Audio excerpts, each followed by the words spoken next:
ಉಪೇಂದ್ರ ಅವರೇ, ಈಗ ನಿಮ್ಮ ಹಿನ್ನೆಲೆ, ವಿದ್ಯಾಭ್ಯಾಸ, ನಿಮ್ಮದು ಕೆಲಸ, ಇದರ ಬಗ್ಗೆ ಸ್ವಲ್ಪ ಹೇಳ್ತೀರಾ? ಹುಟ್ಟಿದ್ದು ಒಂದು ಮೀನುಗಾರ ಕುಟುಂಬದಲ್ಲಿ, ಆದರೆ ಬೆಳೆದದ್ದು ರೈತರ ಹಾಗೆ. ಯಾಕಂದರೆ ನಮಗೆ ಮನೆಯಲ್ಲಿ ಸಮುದ್ರ ತೀರದಲ್ಲಿ ಮೊದಲನೇ ಮನೆ ಆದರೂ ಸಹ ನಮ್ಮಲ್ಲಿ ಮೀನು ಹಿಡೀಲಿಕ್ಕೆ ಹೋಗೋರು ಯಾರು ಇರಲಿಲ್ಲ. ನಾವು ಸಾಗುವಳಿ ಮಾಡ್ತಾಯಿದ್ದೆವು. ಅದರಿಂದ ಅಲ್ಲಿ ಮೀನುಗಾರರ ಬವಣೆಯ ಬಗ್ಗೆ ಗೊತ್ತು, ಸ್ವಲ್ಪ ಸಾಗುವಳಿಯ ಬಗ್ಗೆ ಸಹ ಗೊತ್ತು. BSc ಮಂಗಳೂರಿನ ಈಗಿನ ವಿಶ್ವವಿದ್ಯಾನಿಲಯ ಕಾಲೇಜಿನಲ್ಲಿ ಆಯಿತು. ಆಮೇಲೆ 1 ವರ್ಷ ನಮ್ಮ ಅದೇ ಶಾಲೆ ವಿದ್ಯಾದಾಯಿನಿ ಶಾಲೆಯಲ್ಲಿ ಒಬ್ಬ ಅಧ್ಯಾಪಕನಾಗಿ ಕೆಲಸ ಮಾಡಿದ ನಂತರ ಬೊಂಬೈಗೆ ಹೋದೆ. ಬೊಂಬೈಯಲ್ಲಿ ಈಗ ಇನ್ಫೇಮಸ್ ಆಗಿರುವಂಥ ಯೂನಿಯನ್ ಕಾರ್ಬೈಡ್ ಕಂಪನಿಯ ಒಂದು MRPL ನಂಥದ್ದೇ ಒಂದು ಘಟಕದಲ್ಲಿ ಕೆಲಸ ಸಿಕ್ಕಿತು. 23 ವರ್ಷಗಳ ಆಗುವಾಗ ಅಲ್ಲಿ 1984ರಲ್ಲಿ ಆದ ಭೋಪಾಲದ ದುರಂತ ನನ್ನನ್ನು ಆ ಕಂಪನಿ ಬಿಡುವ ಹಾಗೆ ಮಾಡಿತು. ಬಿಟ್ಟು ಮತ್ತೆ ಮರಳಿ ಮನೆಗೆ ಬಂದೆ. ಮರಳಿ ಮನೆಗೆ ಬರುವಾಗ ನನ್ನ ಹೆಂಡತಿ ಮಕ್ಕಳಿಗೆ ಅಷ್ಟು ಮನಸ್ಸಿರಲಿಲ್ಲ ಬೊಂಬೈ ಇಲ್ಲಿ ಬಂದು ಏನು ಮಾಡೋದು ಅಂತ. ಒಂದು ನನ್ನದು ಫ್ಲ್ಯಾಟ್ ಮಾರಿದ ಸ್ವಲ್ಪ ಹಣ ಇತ್ತು. ಆದರೆ ನನ್ನ ತಲೆಯಲ್ಲಿ ಏನಿತ್ತು ಅಂತೇಳಿ ದಕ್ಷಿಣ ಕನ್ನಡ ಜಿಲ್ಲೆ ಅಭಿವೃದ್ಧಿಯತ್ತ ಸಾಗ್ತಾ ಇದೆ.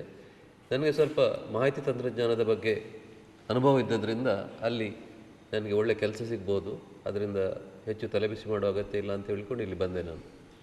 ಹಾಗೆ ಒಂದು ಕಡೆಯಲ್ಲಿ ಕಂಪ್ಯೂಟರ್ ಮಾರಾಟಗಾರನಾಗಿ ಕೆಲಸಕ್ಕೂ ಸೇರಿದೆ. ಆ ಸಂದರ್ಭದಲ್ಲಿ MRPLನ ಪೈಪ್ಲೈನ್ನ ಬಗ್ಗೆ ಸ್ವಲ್ಪ ಚರ್ಚೆ ನಡೆದಿತ್ತು. ಚಿತ್ರಾಪುರದಲ್ಲಿ ಪೈಪ್ಲೈನ್ ಬಂದು ಬಿದ್ದಾಗ ಅಲ್ಲಿಯ ಮೀನುಗಾರರು ಒಪ್ಪೋಸ್ ಮಾಡಿದರು ಅದನ್ನು. ಆಮೇಲೆ ಅವರಿಗೆ ಸಂಘಟನೆ ಮಾಡುವ ಅಗತ್ಯ ಇರಲಿಲ್ಲ. ಸಂಘಟನೆ ಅಲ್ಲಿ ಮೊದಲಿನಿಂದ ಮಾತೃ ಸಂಸ್ಥೆ ಒಂದು ಮಹಾಜನ ಸಂಘ ಅಂತ ಇತ್ತು. ಸೊ ಅಲ್ಲಿಗೆ ಕಂಪ್ಲೇಂಟ್ ಹೋದಾಗ ಅವರೊಂದು ಕಮಿಟಿ ಮಾಡಿದರು, ಪರಿಸರ ಸಂರಕ್ಷಣಾ ಸಮಿತಿ ಅಂತ ಹೇಳ್ಕೊಂಡು ಮಾಡಿದರು. ಅವರು ಒಂದು ಮೀಟಿಂಗ್ ಮಾಡಿದರು, ಎಲ್ಲ MLAಗಳನ್ನು ಕರೆಸಿ ಅವರಿಗೆ ಪ್ರಶ್ನೆ ಮಾಡುವಂಥ ಒಂದು ಪ್ರೋಗ್ರಾಮ್ ಮಾಡಿದರು. ನಾನು ತುಂಬ ಕುತೂಹಲದಿಂದ, ಯಾಕೆಂದರೆ ಬೊಂಬೈಗೆ ಹೋಗಿ ಬಂದದ್ರಿಂದ ಸ್ವಲ್ಪ ಸ್ಥಳೀಯ ಮೀನುಗಾರರ ಬಗ್ಗೆ ಸ್ವಲ್ಪ ಕೆಳಗೆ ನೋಡುವಂಥ ಪರಿಸ್ಥಿತಿ ನನ್ನದಾಗಿತ್ತು. ಅಂದರೆ ಏನು ಮಾತಾಡ್ಯಾರು ಇವರು, ಎಂತ ಮಾತಾಡ್ತಾರೆ ಅಂತ. ಆದರೆ ಅಲ್ಲಿ ಹೋದ ಕೂಡಲೇ ದಯಾನಂದ್ ಕೋಟ್ಯಾನವರು ಈಗ ಸಮಿತಿಯ ಕಾರ್ಯದರ್ಶಿಗಳಾಗಿದ್ದರು. ಅವರು MLAಗಳನ್ನು ತರಾಟೆ ತೆಗೆದುಕೊಂಡ ರೀತಿ ನೋಡಿದಾಗ ನನಗೆ ಅದು ಒಂದು ಜ್ಞಾನೋದಯ ಆಯಿತು ಅಂತ ಹೇಳಬೇಕು. ಯಾಕಂದರೆ ನಮ್ಮ ಮೀನುಗಾರರಲ್ಲಿ ಸಹ ಒಳ್ಳೆಯ ಜ್ಞಾನಿಗಳಿದ್ದಾರೆ, ಒಳ್ಳೆ ಮಾತು ಬಲ್ಲವರಿದ್ದಾರೆ, ಮತ್ತು ಚಳವಳಿಗಾರರಿದ್ದಾರೆ. ಅದರಿಂದ ನಾನು ಮತ್ತೇನು ಮಾಡಿದೆ ಅಂದರೆ ಅದು ಸ್ವಲ್ಪ ಇಂಟ್ರೆಸ್ಟ್ ಆಯಿತು.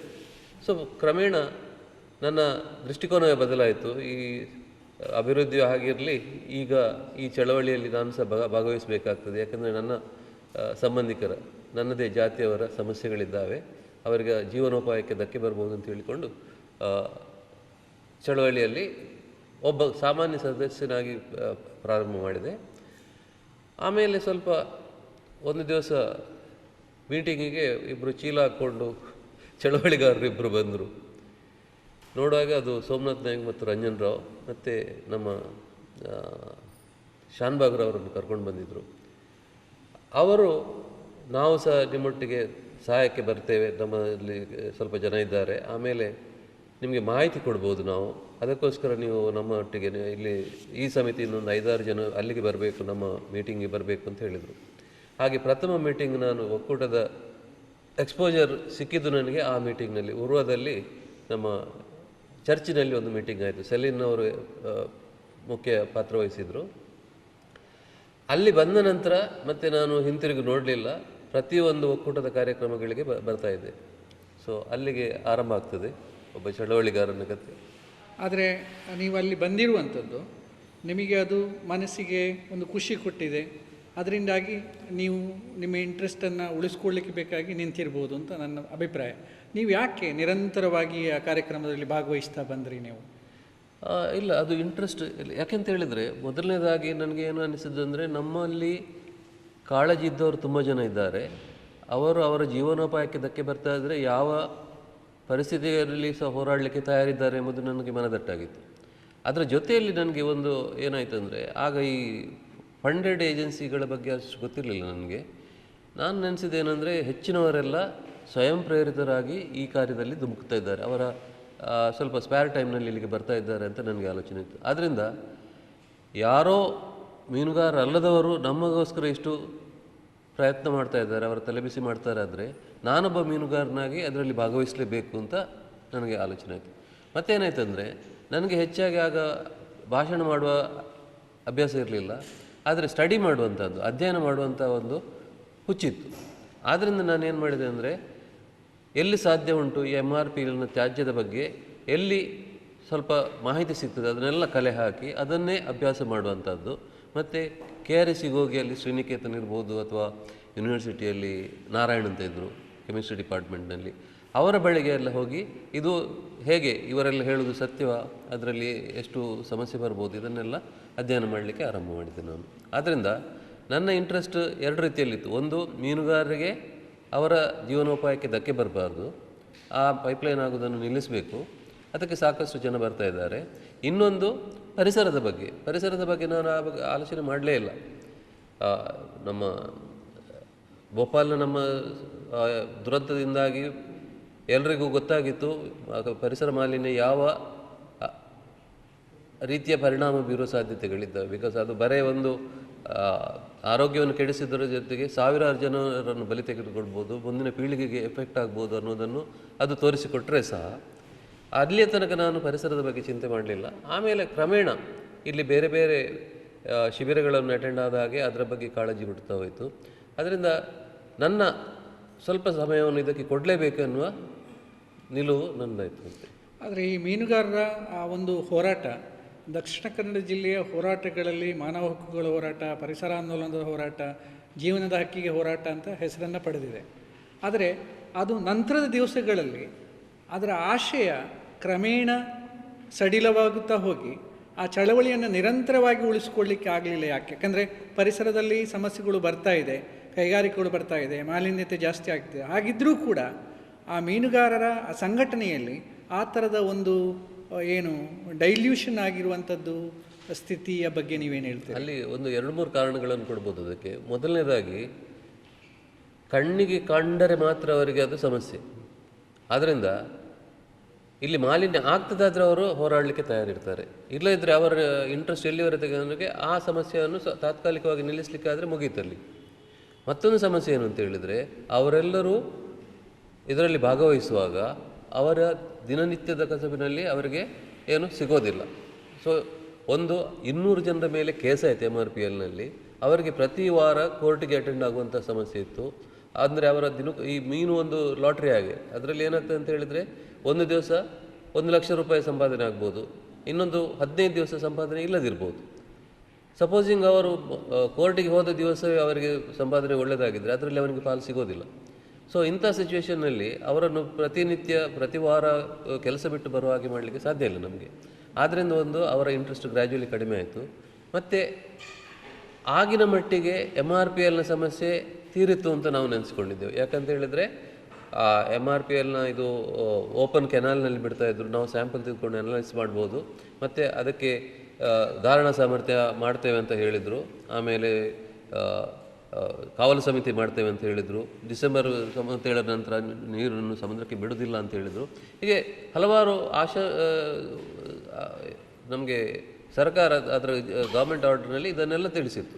ಸೊ ಆದ್ದರಿಂದ ನಾವೇನು ಮಾಡಿದ್ದೇವೆ ಅಂದರೆ, ನಮ್ಮ ಹೆಚ್ಚಿನವರು ಅದು ಸಮಸ್ಯೆ ಅಲ್ಲಿಗೆ ಮುಗೀತು ಅಂತ ಭಾವಿಸಿದರು. ಅದರ ಜೊತೆಯಲ್ಲಿ ಇನ್ನೊಂದಾದನ್ನು ಸಹ ನಾವು ರೆಕಾರ್ಡ್ ಮಾಡಬೇಕಾಗ್ತದೆ. ಯಾಕಂತ ಹೇಳಿದರೆ, ಈ ಒಂದು ಚಳವಳಿಯಲ್ಲಿ ಹಲವಾರು ಟೈಪ್ನ ಜನ ಬರ್ತಾರೆ. ಕೆಲವರು ಪರಿಸರ ಉಳಿಸಬೇಕು ಅಂತ ಬರ್ತಾರೆ, ಕೆಲವರು ಅವರ ಜೀವನೋಪಾಯಕ್ಕೆ ಧಕ್ಕೆ ಬರ್ತದೆ ಅಂತ ಬರ್ತಾರೆ, ಇನ್ನು ಕೆಲವರು ಅವರ ಸ್ವಯಂ ಏನಾದರೂ ಸಿಗ್ತದ ಇದರಲ್ಲಿ ಹಣ ಮಾಡಲಿಕ್ಕೆ ಆಗ್ತದ ಅಂತ ಅನ್ನೋ ಕಾರಣಕ್ಕೋಸ್ಕರ ಬರ್ತಾರೆ. ಯಾಕಂದರೆ ಉದ್ಯಮಿಗಳು ಏನು ಮಾಡ್ತಾ ಇದ್ದಾರೆ ಅಂದರೆ, ಆದಷ್ಟು ಮಟ್ಟಿಗೆ ಆ ಚಳವಳಿಯನ್ನು ಸ್ವಲ್ಪ ದುರ್ಬಲಗೊಳಿಸಲಿಕ್ಕೆ ಪ್ರಯತ್ನ ಮಾಡ್ತಾ ಇದ್ದಾರೆ. ಆದ್ದರಿಂದ ಅವರು 1-2-3 ಮುಖ್ಯ ಲೀಡರ್ಗಳನ್ನು, ಅವರ ನಾಯಕರನ್ನು ಹಿಡಿದುಕೊಂಡು ಅವರಿಗೆ ಏನಾದರೂ ಆಮಿಷ ತೋರಿಸಿದರೆ ಅಲ್ಲಿ ಚಳವಳಿ ದುರ್ಬಲವಾಗ್ತದೆ. ಹಾಗೆ ಆಯಿತು ನಮ್ಮಲ್ಲಿ ಸಹ. ಕೆಲವರಿಗೆ ಅವರು ಕಾಂಟ್ರಾಕ್ಟ್ಗಳನ್ನು ಕೊಟ್ಟರು. ಇನ್ಫ್ಯಾಕ್ಟ್ ಅದು ಎಷ್ಟು ಒಂದು ಉದ್ಯಮಿಗಳ ಶಕ್ತಿ ಎಷ್ಟು ಅಂತ ತೋರಿಸೋದಂದರೆ, ಯಾವ ಜನರು ಅವರ ಜೀವನೋಪಾಯಕ್ಕೆ ಧಕ್ಕೆ ಬರ್ತದೆ ಅಂತ ದಿನನಿತ್ಯ ಬಂದು ಹೋರಾಟ ಮಾಡಿದ್ರೆ ಅಂಥ ಜನಗಳಲ್ಲೇ ಕೆಲವರಿಗೆ ಅವರು ಕಾಂಟ್ರಾಕ್ಟ್, ಅವರಿಂದಲೇ ಆ ನೀರು ಬಿಡಬಾರ್ದು ಅನ್ನುವಂಥ ಇದ್ದ ಗ್ರೂಪಿನಲ್ಲಿ ಕೆಲವರನ್ನು ತೆಗೆದುಕೊಂಡು ಅವರ ಮೂಲಕ ನೀರು ಬಿಡಲಿಕ್ಕೆ ಪ್ರಾರಂಭ ಮಾಡಿದರು. ಅದು ಬಹಳ ಒಂದು ಅಂದರೆ ಆ ಹಣದ ಎಷ್ಟು ಪ್ರಭಾವ ಇರ್ತದೆ ಅನ್ನೋದನ್ನು ತೋರಿಸ್ತದೆ. ಅದಕ್ಕೆ ಮೀನುಗಾರರೇ ಮಾಡುವುದಲ್ಲ, ಎಲ್ಲ ಭಾಗದ ಜನರಿಗೂ ಸಹ ಆ ಹಣದ ಆಶೆ ಕೆಲವು ಸಲ ಇಂಥ ಕೆಲಸಗಳನ್ನು ಮಾಡಲಿಕ್ಕೆ ಸಪೋರ್ಟ್ ಮಾಡ್ತದೆ. ಆದರೆ ನೀವು ಹೇಳೋದು ಇನ್ನು ಮುಂದೆ ಕೂಡ ಅವರ ಜೀವನೋಪಾಯಕ್ಕೆ ತೊಂದರೆ ಆಗುವಂಥ ವಿಷಯಗಳು ಬಂದಾಗ ಅವರು ಅದೇ ರೀತಿ ಸಂಘಟನೆ ಮಾಡಿಕೊಂಡು ಮುಂಚೂಣಿಯಲ್ಲಿ ಬಂದುಕೊಂಡು ಆಂದೋಲನವನ್ನು ಮಾಡಲಿಕ್ಕೆ ರೆಡಿ ಇರ್ತಾರ? ಅದನ್ನು ಹೇಳಲಿಕ್ಕೆ ಆಗೋದಿಲ್ಲ. ಯಾಕೆಂತ ಹೇಳಿದರೆ ಆ ಪ್ರದೇಶದ ಜನರಲ್ಲಿ ಎಷ್ಟು ಜನರು ಅದು, ಯಾಕೆಂತ ಹೇಳಿದರೆ ಸಾಮಾನ್ಯವಾಗಿ ಏನು ಮಾಡ್ತಾರೆ ಅಂದರೆ ಒಂದು ಸಲ ಆದ ನೆನಪು ಮರೆತು ಹೋಗೋದಿಲ್ಲ. ಈಗ ವಿಶೇಷ ಆರ್ಥಿಕ ವಲಯದ ಪೈಪ್ಲೈನು ಸುರತ್ಕಲ್ನಲ್ಲಿ ಬರ್ತಾ ಇದೆ. ಅವರನ್ನು ವಿರೋಧ ಮಾಡಲಿಕ್ಕೆ ಹೇಳಿದ್ದೇನೆ, ಆದರೆ ಅಲ್ಲಿ ವಿರೋಧ ಮಾಡಲಿಕ್ಕೆ ಜನವೇ ಒಂದು ಆ ಭಾಗದಲ್ಲಿ ಜನಸಂಖ್ಯೆ ಇಲ್ಲ. ಇನ್ನೊಂದೇನಾಗ್ತದೆ ಅಂದರೆ ಅವರಿಗೆ ಮೊದಲನೇ ನೆನಪು ಮರುಕಳಿಸ್ತದೆ. ನಾವು ಎಷ್ಟು ಮಾಡಿದರೆ ಸಹ ಕೊನೆಗೆ ಒಬ್ಬ ಇದರಲ್ಲಿ ಯಾರಾದರೂ ಒಬ್ಬ ಕಾಂಟ್ರಾಕ್ಟ್ ತೆಗೆದುಕೊಂಡು ಆರಂಭ ಮಾಡ್ತಾನೆ ಅಂತ. ಆದ್ದರಿಂದ ಒನ್ಸ್ ಬೀಟನ್ ಟ್ವೈಸ್ ಶೈ ಅಂತ ಹೇಳ್ತಾರೆ. ನಮಗೆ ಒಂದು ಸಲ ಅವರಿಗೆ ಅನುಭವ ಆದ ನಂತರ ಇನ್ನೊಂದು ಸಲ 2 ಬಾರಿ ಆಲೋಚನೆ ಮಾಡಿ ಅದಕ್ಕೆ ಧುಮುಕಬೇಕು. ಆಮೇಲೆ ಕೇಸಿನ ಬಗ್ಗೆ ಅವರಿಗೆ ನೆನಪಿದೆ. 4 ವರ್ಷಗಳ ತನಕ 200 ಜನ ಪ್ರತಿ ತಿಂಗಳು ಕೋರ್ಟ್ ಅಟೆಂಡ್ ಆದರು. ಅವರ ಸಮಸ್ಯೆಗಳು ಅದಲ್ಲದೆ ಪೊಲೀಸ್ ಫೈರಿಂಗ್ನಲ್ಲಿ ಇದಾದವರು ಅನೇಕ ಮಂದಿ ಇದ್ದಾರೆ. ಅವರಲ್ಲಿ ಒಬ್ಬರು ತಮ್ಮ ಅಂಗವನ್ನು ಸಹ ಆಗಿದೆ ಅವರಿಗೆ. ಆದ್ದರಿಂದ ಅವರೆಲ್ಲರ ನೆನಪು ಮರುಕಳಿಸ್ತಾ ಇರ್ತದೆ. ಅದನ್ನೆಲ್ಲ ಆಲೋಚನೆ ಮಾಡಿಕೊಂಡು ಕೊನೆಗೆ ಇದಕ್ಕೆ ಧುಮುಕಬೇಕು. ಆದ್ದರಿಂದ ಈ ಸಲ ಏನು ಮಾಡಿದ್ದಾರೆ ಅಂತ ಹೇಳಿದರೆ ಅವರಿಗೆ ಆಬ್ಜೆಕ್ಷನ್ ಹಾಕಬೇಕಿತ್ತು. ಅವರಿಗೆ ಬೇಕಾದ ಮಾಹಿತಿಯನ್ನು ನಾನು ನೀಡಿದ್ದೇನೆ. ಅದನ್ನು ಕಲೆಕ್ಟರ್ಗೆ DC ಆಫೀಸ್ನಲ್ಲಿ ಕೊಟ್ಟು ಬಂದಿದ್ದೇವೆ. ಆಮೇಲೆ ಅವರು ಮಹಾಜನ ಸಂಘದ ಮೊರೆ ಹೋಗಲಿಕ್ಕೆ ಸಹ ಇದ್ದಾರೆ. ಮತ್ತು ಏನಾಗೋದನ್ನು ಕಾದು ನೋಡಬೇಕಷ್ಟೇ. ಅದು ಆ ಪ್ರಮಾಣವನ್ನು ರೀಚ್ ಆಗಲಿಕ್ಕೆ ಸ್ವಲ್ಪ ಕಷ್ಟ ಇರ್ಬೋದು. ನೀವು ಓರ್ವ ವಿಷಯ ತಜ್ಞನಾಗಿ ದಾಖಲೆಗಳನ್ನು ಅಭ್ಯಾಸ ಮಾಡಿ ಪರಿಶೀಲನೆ ಮಾಡಿ ಅದರಲ್ಲಿ ಏನು ಸತ್ಯ ಏನು ಸುಳ್ಳು ಅನ್ನೋದನ್ನು ಸಂಬಂಧಿಸಿದವರ ಎದುರು ಅದನ್ನು ಮುಖಾಮುಖಿ ಮಾಡುವುದರಲ್ಲಿ ನೀವು ನಿಸ್ಸೀಮರು ಅಲ್ವಾ? ಆ ದೃಷ್ಟಿಯಲ್ಲಿ ನೀವು ಯಾವ ರೀತಿಯಲ್ಲಿ ಒಕ್ಕೂಟಕ್ಕೆ ಅಥವಾ ಬೇರೆ ಸಂಘಟನೆಗಳಿಗೆ ನಿಮ್ಮ ಸೇವೆಯನ್ನು ಕೊಟ್ಟಿದ್ದೀರಿ ನೀವು? ಅದರಲ್ಲಿ ನಿಮ್ಮ ಅನುಭವಗಳೇನು? ಅಲ್ಲಿ ಅದೇ ನಾನು ಹೇಳಿದಾಗೆ ನನಗೆ ಅಧ್ಯಯನ ಮಾಡಲಿಕ್ಕೆ ಸ್ವಲ್ಪ ಇಂಟ್ರೆಸ್ಟ್ ಇರ್ತದೆ. ಅದರಿಂದ ಏನು ಮಾಡ್ತೇನೆ ಅಂತ ಹೇಳಿದರೆ, ನಾನು ಸಾಮಾನ್ಯವಾಗಿ ಯಾವುದೇ ಒಂದು ಉದ್ದಿಮೆ ಬರುವಾಗ ಆ ಉದ್ದಿಮೆಯ ಪ್ರವರ್ತಕರು ಒಬ್ಬ ವಿಷಯ ತಜ್ಞರ ಮೂಲಕ ಒಂದು ರಿಪೋರ್ಟ್ ತಯಾರಿಸ್ತಾರೆ. ಸಂಭಾವ್ಯ ಪರಿಸರ ಪರಿಣಾಮ ವರದಿ ಅಂತ, ಎನ್ವೈರ್ಮೆಂಟ್ ಇಂಪ್ಯಾಕ್ಟ್ ಅಸೆಸ್ಮೆಂಟ್ ಅಂತ. ಅದು ಏನು ಮಾಡ್ತದೆ ಅಂತ ಹೇಳಿದರೆ ನೀರು, ನೆಲ ಮತ್ತು ಜಲ, ಇದು ಭೂಮಿ ಮತ್ತು ವಾಯು, ಇದು 3ರದ್ದು ಸಹ ಈಗ ಏನು ಸಮಸ್ಯೆ ಉಂಟು ಆ ಭಾಗದಲ್ಲಿ, ಅಂದರೆ ಎಲ್ಲಿ ತನಕ ಪರಿಣಾಮ ಬೀಳ್ಬೋದು, ಒಂದು 10 ಕಿಲೋಮೀಟರ್ ವ್ಯಾಪ್ತಿಯಲ್ಲಿ ಅದರ ಈಗಿನ ambient air quality, ambient water quality ಅಂತ ಹೇಳ್ತೇವೆ ನಾವು. ಅಂದರೆ ಈಗಿರುವಂಥ ಅದರ ವಾಯುವಿನಲ್ಲಿ ಎಷ್ಟು ಪ್ರಮಾಣದಲ್ಲಿ ಕೆಲವು ಹಾನಿಕಾರಕ ಅನಿಲಗಳಿದ್ದಾವೆ. ಫಾರ್ ಎಕ್ಸಾಂಪಲ್ SPM ಅಂದರೆ ಸಸ್ಪೆಂಡೆಡ್ ಪಾರ್ಟಿಕ್ಯುಲೇಟ್ ಮ್ಯಾಟರ್ಸ್ ಅಂತ ಕರಿತೇವೆ. ಅಂದರೆ ಧೂಳಿನ ಕಣಗಳು ಎಷ್ಟು ಪ್ರಮಾಣದಲ್ಲಿ ಇರ್ತವೆ, ಅಥವಾ ಸಲ್ಫರ್ ಡೈಆಕ್ಸೈಡ್ ಅದು ಯಾವ ಪ್ರಮಾಣದಲ್ಲಿ ಇದೆ. ಯಾಕಂತ ಹೇಳಿದರೆ ನಮ್ಮ ಪರಿಸರ ಖಾತೆ ಒಂದು ಅದಕ್ಕೆ ಪ್ರತಿಯೊಂದು ಅನಿಲಕ್ಕೆ ಇರಲಿ ಅಥವಾ ನೀರಿನಲ್ಲಿರುವಂಥ ಕೆಮಿಕಲ್ಸ್ ಇರಲಿ ಅದಕ್ಕೊಂದು ಇಷ್ಟು ಸ್ಟ್ಯಾಂಡರ್ಡ್ಸ್ ಅಂತ ಫಿಕ್ಸ್ ಮಾಡ್ತದೆ. ಅದರ ಮೊದಲು ಇನ್ನೊಂದು ಹೇಳಬೇಕಂದ್ರೆ, ನಮ್ಮ ಜಾಗವನ್ನು, ಇಡೀ ಜಿಲ್ಲೆ ಅಥವಾ ಎಲ್ಲ ಪ್ರದೇಶವನ್ನು 3 ವಿಭಾಗಗಳಾಗಿ ವಿಂಗಡಿಸ್ತಾರೆ ಅವರು. ಒಂದು ಜೈವಿಕವಾಗಿ ಅತ್ಯಂತ ಸೂಕ್ಷ್ಮ ಪ್ರದೇಶಗಳು, ಆಮೇಲೆ ವಾಸಸ್ಥಳಗಳು ರೆಸಿಡೆನ್ಷಿಯಲ್ ಏರಿಯಾಸ್, ಆಮೇಲೆ ಇಂಡಸ್ಟ್ರಿಯಲ್ ಏರಿಯಾಸ್ ಅಂತ, ಕೈಗಾರಿಕಾ ವಲಯಗಳು ಅಂತ. ಅದಕ್ಕೆ 3ಕ್ಕೆ ಬೇರೆ ಬೇರೆ ಸ್ಟ್ಯಾಂಡರ್ಡ್ಸ್ ಇಟ್ಟುಕೊಳ್ತಾರೆ. ಇಲ್ಲಿ ನಮ್ಮಲ್ಲಿ ಏನಾಗ್ತದೆ ಅಂತ ಹೇಳಿದರೆ, ಕೆಲವು ಭಾಗ ಕೈಗಾರಿಕಾ ವಲಯದಲ್ಲಿ ಬೀಳ್ತದೆ, ಹೆಚ್ಚಿನ ಭಾಗ ನಮ್ಮ ವಸತಿ ಪ್ರದೇಶದಲ್ಲಿ ಬೀಳ್ತದೆ, ಮತ್ತು ಸ್ವಲ್ಪ ಭಾಗ ಪಶ್ಚಿಮ ಘಟ್ಟದ ತಪ್ಪಲು ಮತ್ತು ಆ ಪ್ರದೇಶ ಸೆನ್ಸಿಟಿವ್ ಝೋನ್ನಲ್ಲಿ ಸೂಕ್ಷ್ಮ ಪ್ರದೇಶವಾಗಿ ಬರ್ತದೆ. ಆದ್ದರಿಂದ ಅವರೇನು ಹೇಳ್ತಾರೆ ಅಂದರೆ, ಆ ಪ್ರಮಾಣವನ್ನು ದಾಖಲಿಸಿ ಅದು ಸ್ಟ್ಯಾಂಡರ್ಡ್ನ ಒಳಗೆ ಇದೆಯಾ, ಒಳಗಿದ್ರೆ ಏನು ಪ್ರಾಬ್ಲಮ್ ಇಲ್ಲ. ಆಮೇಲೆ ಏನು ಮಾಡ್ತಾರೆ ಅಂದರೆ, ಈ ಹೊಸ ಕೈಗಾರಿಕೆ ಬಂದಾಗ ಅದರಿಂದ ಹೊರಸೂಸುವ ಅನಿಲ ಅಥವಾ ಜಲತ್ಯಾಜ್ಯದಲ್ಲಿರೋ ಇದನ್ನು ಅದೇ ಕೆಮಿಕಲ್ಸ್ ಇರಲಿ ಅಥವಾ ಅನಿಲಗಳಿರಲಿ ಅದು ಎಷ್ಟು ಪ್ರಮಾಣದಲ್ಲಿ ಇರ್ತದೆ, ಮತ್ತು ಅದನ್ನು ಪುನಃ ಇದಕ್ಕೆ ಕೂಡಿಸ್ತಾರೆ. ಆ್ಯಂಬಿಯಂಟ್ ಈಗ ವಸ್ತುಸ್ಥಿತಿ ಏನುಂಟು ಅದಕ್ಕೆ ಇದನ್ನು ಕೂಡಿಸಿದಾಗ ಅದು ಸ್ಟ್ಯಾಂಡರ್ಡಿಂದ ಹೆಚ್ಚು ಬರ್ತದೆ ಅಂತ. ಸ್ಟ್ಯಾಂಡರ್ಡಿಂದ ಹೆಚ್ಚು ಬಂದರೆ ಅದು ಆಗೋದಿಲ್ಲ ಅಂತ ಹೇಳಬೇಕು ಅವರು. ಆದರೆ ಸಾಮಾನ್ಯವಾಗಿ ಏನಾಗ್ತದೆ ಅಂತ ಹೇಳಿದರೆ, ಈ ವರದಿ ತಯಾರಿಸುವವರು ಆ ಉದ್ಯಮೆದಾರರಿಂದ ಹೈರ್ ಮಾಡಲ್ಪಟ್ಟವರು, ಅವರು ಹಣ ಕೊಡ್ತಾರೆ. ಇದರಿಂದ ಸಾಮಾನ್ಯವಾಗಿ ಅವರು ಅಷ್ಟು ಸ್ಪಷ್ಟವಾಗಿ ಅದನ್ನು ಹೇಳುವುದಿಲ್ಲ, ಅಥವಾ ಅದು ತೀರಾ ಹೆಚ್ಚಾಗಿದ್ದರೆ ಅದನ್ನು ಹೇಳಲಿಕ್ಕೆ ಹೋಗುವುದಿಲ್ಲ ಅವರು. ಆಗ ಏನಾಗ್ತದೆ ಅಂದರೆ ನಿಮಗೆ ಅದನ್ನು you have to read between the lines.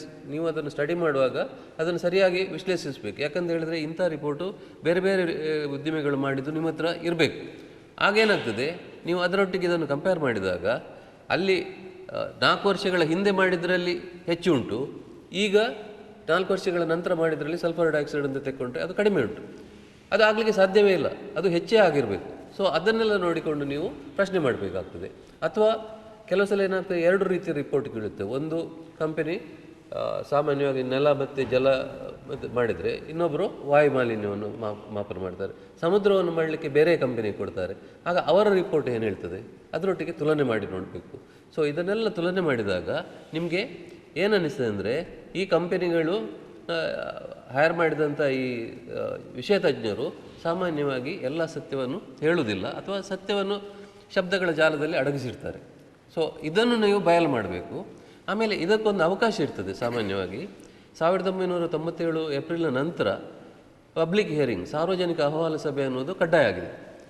ಅಂದರೆ ಯಾರು ಪ್ರವರ್ತಕರು ಮತ್ತು ಪೊಲ್ಯೂಷನ್ ಕಂಟ್ರೋಲ್ ಬೋರ್ಡ್ನ ಅಧಿಕಾರಿಗಳು ಮತ್ತು ಜಿಲ್ಲಾಧಿಕಾರಿ ಒಟ್ಟಿಗೆ ಸೇರಿ ಈ ಸಭೆಯನ್ನು ಕರೆಯತಕ್ಕದ್ದು.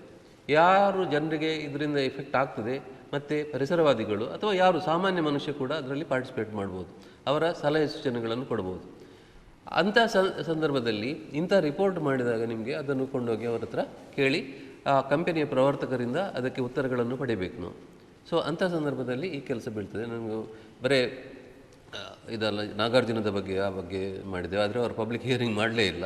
ಬಟ್ ಅದನ್ನು ಬೆಂಗ್ರೆ ಅದರಲ್ಲಿ ನಮಗೆ ಉಪಯೋಗ ಆದದ್ದು ಅಂದರೆ ಮೋಸ್ಟ್ಲಿ ಬೆಂಗರೆಯಲ್ಲಿ Smith co generation barge mounted thermal plant ಬರೋದಿತ್ತು.